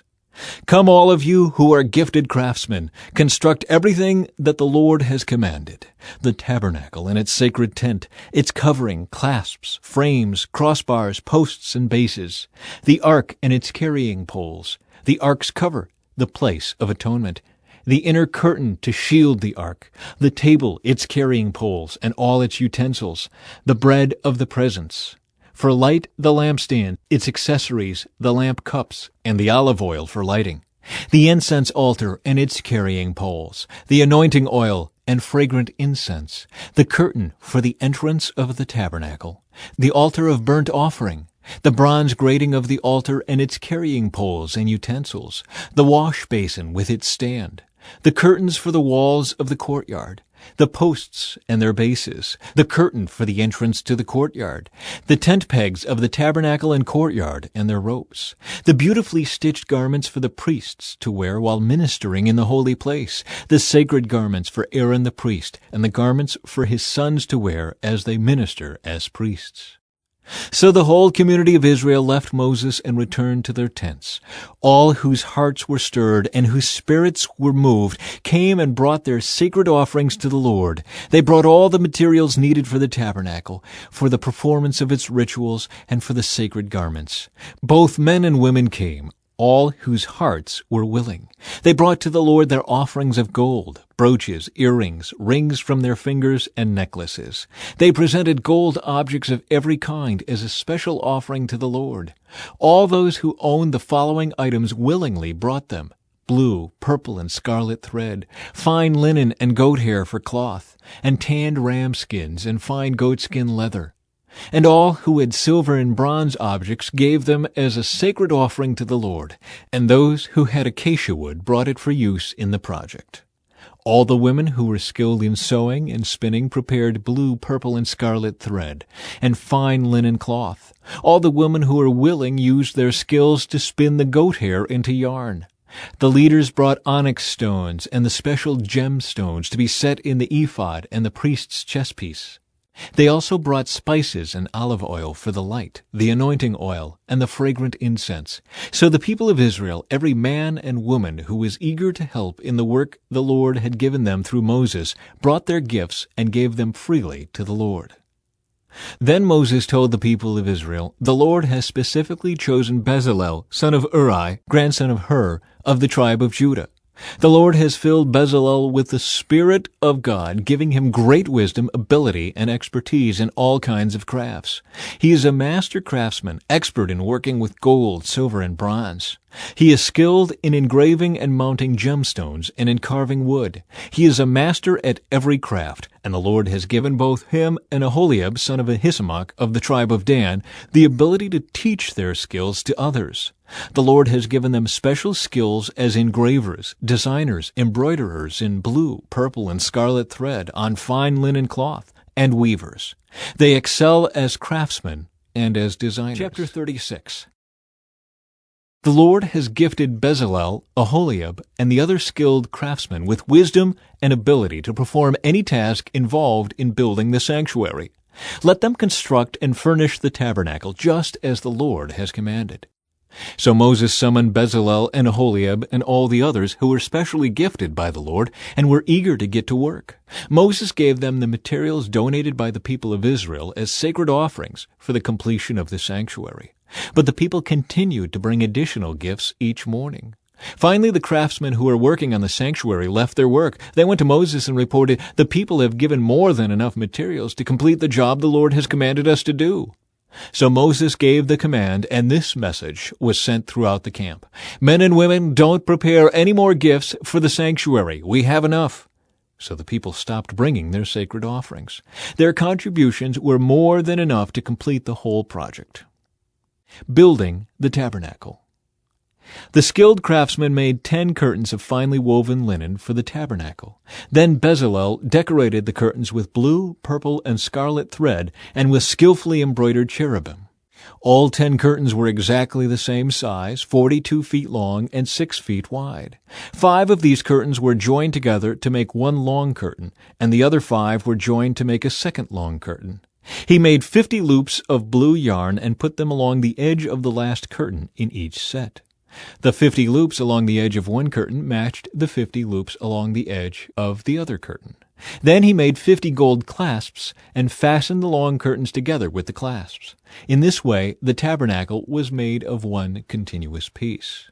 He made 11 curtains of goat hair cloth to serve as a tent covering for the tabernacle. These 11 curtains were all exactly the same size, 45 feet long and 6 feet wide. Bezalel joined 5 of these curtains together to make one long curtain, and the other 6 were joined to make a second long curtain. He made 50 loops for the edge of each large curtain. He also made 50 bronze clasps to fasten the long curtains together. In this way, the tent covering was made of one continuous piece. He completed the tent covering with a layer of tanned ram skins and a layer of fine goatskin leather. For the framework of the tabernacle, Bezalel constructed frames of acacia wood. Each frame was 15 feet high and 27 inches wide, with 2 pegs under each frame. All the frames were identical. He made 20 of these frames to support the curtains on the south side of the tabernacle. He also made 40 silver bases, 2 bases under each frame, with the pegs fitting securely into the bases. For the north side of the tabernacle, he made another 20 frames, with their 40 silver bases, 2 bases under each frame. He made 6 frames for the rear, the west side of the tabernacle, along with 2 additional frames to reinforce the rear corners of the tabernacle. These corner frames were matched at the bottom and firmly attached at the top with a single ring, forming a single corner unit. Both of these corner units were made the same way. So there were 8 frames at the rear of the tabernacle, set in 16 silver bases, 2 bases under each frame. Then he made crossbars of acacia wood to link the frames, 5 crossbars for the north side of the tabernacle and 5 for the south side. He also made 5 crossbars for the rear of the tabernacle, which faced west. He made the middle crossbar to attach halfway up the frames. It ran all the way from one end of the tabernacle to the other. He overlaid the frames with gold and made gold rings to hold the crossbars. Then he overlaid the crossbars with gold as well. For the inside of the tabernacle, Bezalel made a special curtain of finely woven linen. He decorated it with blue, purple, and scarlet thread and with skillfully embroidered cherubim. For the curtain, he made 4 posts of acacia wood and 4 gold hooks. He overlaid the posts with gold and set them in 4 silver bases. Then he made another curtain for the entrance to the sacred tent. He made it of finely woven linen and embroidered it with exquisite designs using blue, purple, and scarlet thread. This curtain was hung on gold hooks attached to 5 posts. The posts with their decorated tops and hooks were overlaid with gold, and the 5 bases were cast from bronze. Chapter 37. Building the Ark of the Covenant. Next, Bezalel made the Ark of acacia wood, a sacred chest 45 inches long, 27 inches wide, and 27 inches high. He overlaid it inside and outside with pure gold, and he ran a molding of gold all around it. He cast 4 gold rings and attached them to its 4 feet, 2 rings on each side. Then he made poles from acacia wood and overlaid them with gold. He inserted the poles into the rings at the sides of the ark to carry it. Then he made the ark's cover, the place of atonement, from pure gold. It was 45 inches long and 27 inches wide. He made 2 cherubim from hammered gold and placed them on the 2 ends of the atonement cover. He molded the cherubim on each end of the atonement cover, making it all of one piece of gold. The cherubim faced each other and looked down on the atonement cover. With their wings spread above it, they protected it. Building the table. Then Bezalel made the table of acacia wood, 36 inches long, 18 inches wide, and 27 inches high. He overlaid it with pure gold and ran a gold molding around the edge. He decorated it with a 3-inch border all around, and he ran a gold molding along the border. Then he cast 4 gold rings for the table and attached them at the 4 corners next to the 4 legs. The rings were attached near the border to hold the poles that were used to carry the table. He made these poles from acacia wood and overlaid them with gold. Then he made special containers of pure gold for the table, bowls, pans, jars, and pitchers, to be used in pouring out liquid offerings. Building the lampstand. Then Bezalel made the lampstand of pure hammered gold. He made the entire lampstand and its decorations of one piece, the base, center stem, lamp cups, buds, and petals. The lampstand had 6 branches going out from the center stem, 3 on each side. Each of the 6 branches had 3 lamp cups, shaped like almond blossoms, complete with buds and petals. The center stem of the lampstand was crafted with 4 lamp cups, shaped like almond blossoms, complete with buds and petals. There was an almond bud beneath each pair of branches where the 6 branches extended from the center stem, all made of one piece. The almond buds and branches were all of one piece with the center stem, and they were hammered from pure gold. He also made 7 lamps for the lampstand, lamp snuffers, and trays, all of pure gold. The entire lampstand, along with its accessories, was made from 75 pounds of pure gold. Building the incense altar. Then Bezalel made the incense altar of acacia wood. It was 18 inches square and 36 inches high, with horns at the corners carved from the same piece of wood as the altar itself. He overlaid the top, sides, and horns of the altar with pure gold, and he ran a gold molding around the entire altar. He made 2 gold rings and attached them on opposite sides of the altar below the gold molding to hold the carrying poles. He made the poles of acacia wood and overlaid them with gold. Then he made the sacred anointing oil and the fragrant incense, using the techniques of a skilled incense maker. Chapter 38. Building the altar of burnt offering. Next, Bezalel used acacia wood to construct the square altar of burnt offering. It was 7½ feet wide, 7½ feet long, and 4½ feet high. He made horns for each of its 4 corners so that the horns and altar were all one piece. He overlaid the altar with bronze. Then he made all the altar utensils of bronze, the ash buckets, shovels, basins, meat forks, and fire pans. Next, he made a bronze grating and installed it halfway down the side of the altar, under the ledge. He cast 4 rings and attached them to the corners of the bronze grating to hold the carrying poles. He made the poles from acacia wood and overlaid them with bronze. He inserted the poles through the rings on the sides of the altar. The altar was hollow and was made from planks. Building the wash basin. Bezalel made the bronze wash basin and its bronze stand from bronze mirrors donated by the women who served at the entrance of the tabernacle. Building the courtyard. Then Bezalel made the courtyard, which was enclosed with curtains made of finely woven linen. On the south side, the curtains were 150 feet long. They were held up by 20 posts set securely in 20 bronze bases. He hung the curtains with silver hooks and rings. He made a similar set of curtains for the north side, 150 feet of curtains held up by 20 posts set securely in bronze bases. He hung the curtains with silver hooks and rings. The curtains on the west end of the courtyard were 75 feet long, hung with silver hooks and rings, and supported by 10 posts set into 10 bases. The east end, the front, was also 75 feet long. The courtyard entrance was on the east end, flanked by 2 curtains. The curtain on the right side was 22½ feet long and was supported by 3 posts set into 3 bases. The curtain on the left side was also 22½ feet long and was supported by 3 posts set into 3 bases. All the curtains used in the courtyard were made of finely woven linen. Each post had a bronze base, and all the hooks and rings were silver. The tops of the posts of the courtyard were overlaid with silver, and the rings to hold up the curtains were made of silver. He made the curtain for the entrance to the courtyard of finely woven linen, and he decorated it with beautiful embroidery in blue, purple, and scarlet thread. It was 30 feet long, and its height was 7½ feet, just like the curtains of the courtyard walls. It was supported by 4 posts, each set securely in its own bronze base.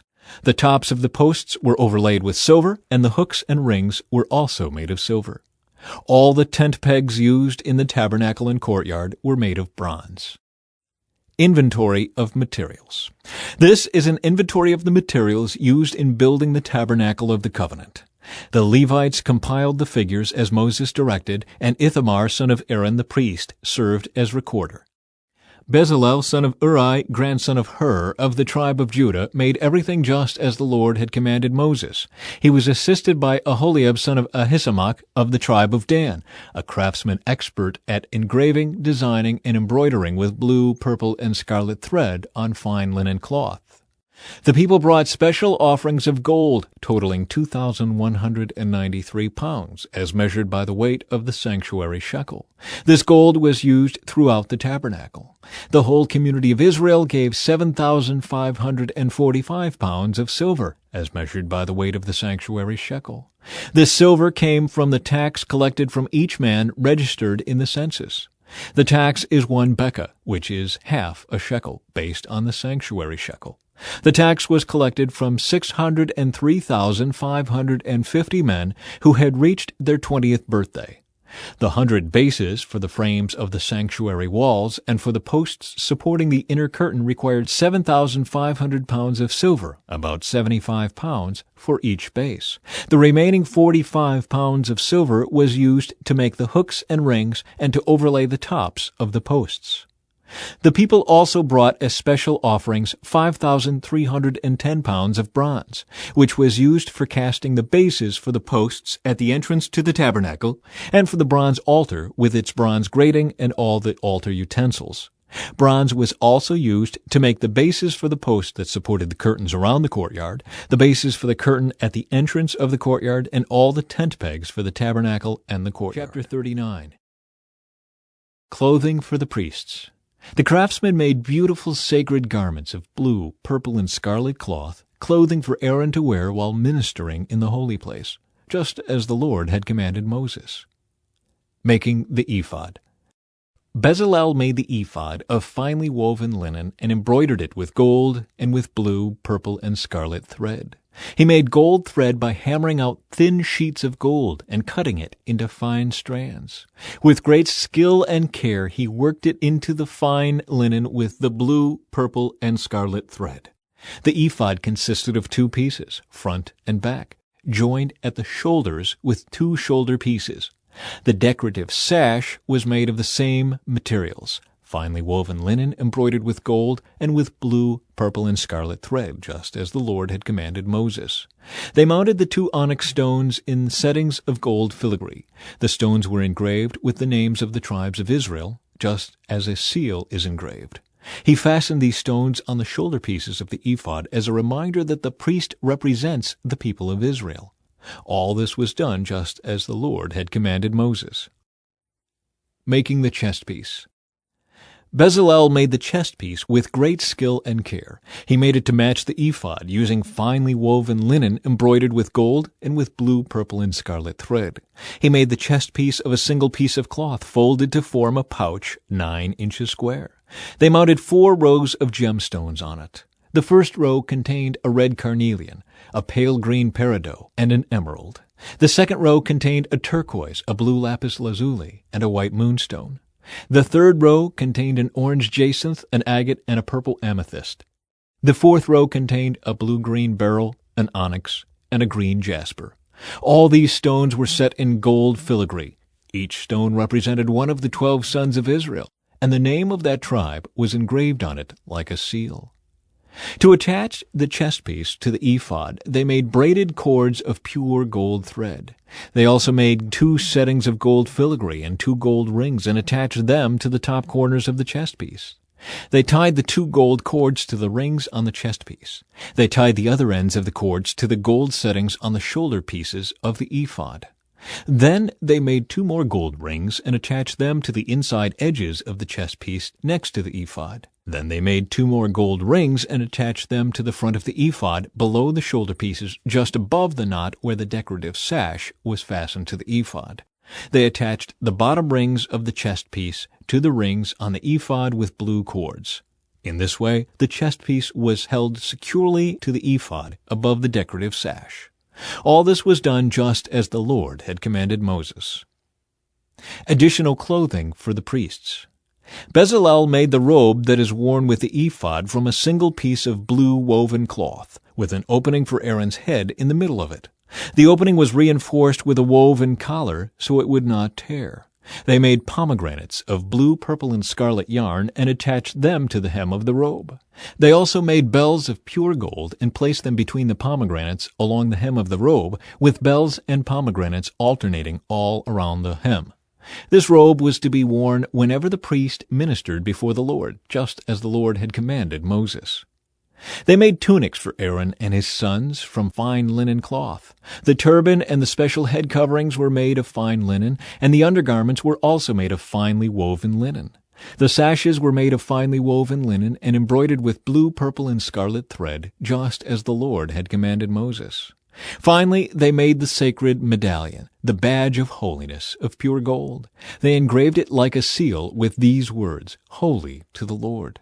They attached the medallion with a blue cord to Aaron's turban, just as the Lord had commanded Moses. Moses inspects the work. And so at last the tabernacle was finished. The Israelites had done everything just as the Lord had commanded Moses, and they brought the entire tabernacle to Moses, the sacred tent with all its furnishings, clasps, frames, crossbars, posts, and bases, the tent coverings of tanned ram skins and fine goatskin leather, the inner curtain to shield the ark of the covenant and its carrying poles, the ark's cover, the place of atonement, the table and all its utensils, the bread of the presence, the pure gold lampstand with its symmetrical lamp cups, all its accessories, and the olive oil for lighting, the gold altar, the anointing oil and fragrant incense, the curtain for the entrance of the sacred tent, the bronze altar, the bronze grating and its carrying poles and utensils, the wash basin with its stand, the curtains for the walls of the courtyard, the posts and their bases, the curtain for the entrance to the courtyard, the ropes and tent pegs, all the furnishings to be used in worship at the tabernacle, the beautifully stitched garments for the priests to wear while ministering in the holy place, the sacred garments for Aaron the priest, and the garments for his sons to wear as they minister as priests. So the people of Israel followed all of the Lord's instructions to Moses. Then Moses inspected all their work. When he found it had been done just as the Lord had commanded him, he blessed them. Chapter 40. The tabernacle completed. Then the Lord said to Moses, "Set up the tabernacle on the first day of the new year. Place the Ark of the Covenant inside, and install the inner curtain to enclose the Ark within the most holy place. Then bring in the table and arrange the utensils on it, and bring in the lampstand and set up the lamps. Place the gold incense altar in front of the Ark of the Covenant. Then hang the curtain at the entrance of the tabernacle. Place the altar of burnt offering in front of the tabernacle entrance. Set the wash basin between the tabernacle and the altar and fill it with water. Then set up the courtyard around the outside of the tent and hang the curtain for the courtyard entrance. Take the anointing oil and anoint the tabernacle and all its furnishings to consecrate them and make them holy. Anoint the altar of burnt offering and its utensils to consecrate them. Then the altar will become absolutely holy. Next, anoint the wash basin and its stand to consecrate them. Present Aaron and his sons at the entrance of the tabernacle and wash them with water. Dress Aaron with the sacred garments and anoint him, consecrating him to serve me as a priest. Then present his sons and dress them in their tunics. Anoint them as you did their father, so they may also serve me as priests.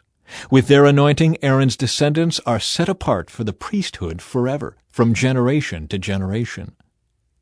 Moses proceeded to do everything just as the Lord had commanded him. So the tabernacle was set up on the first day of the first month of the second year.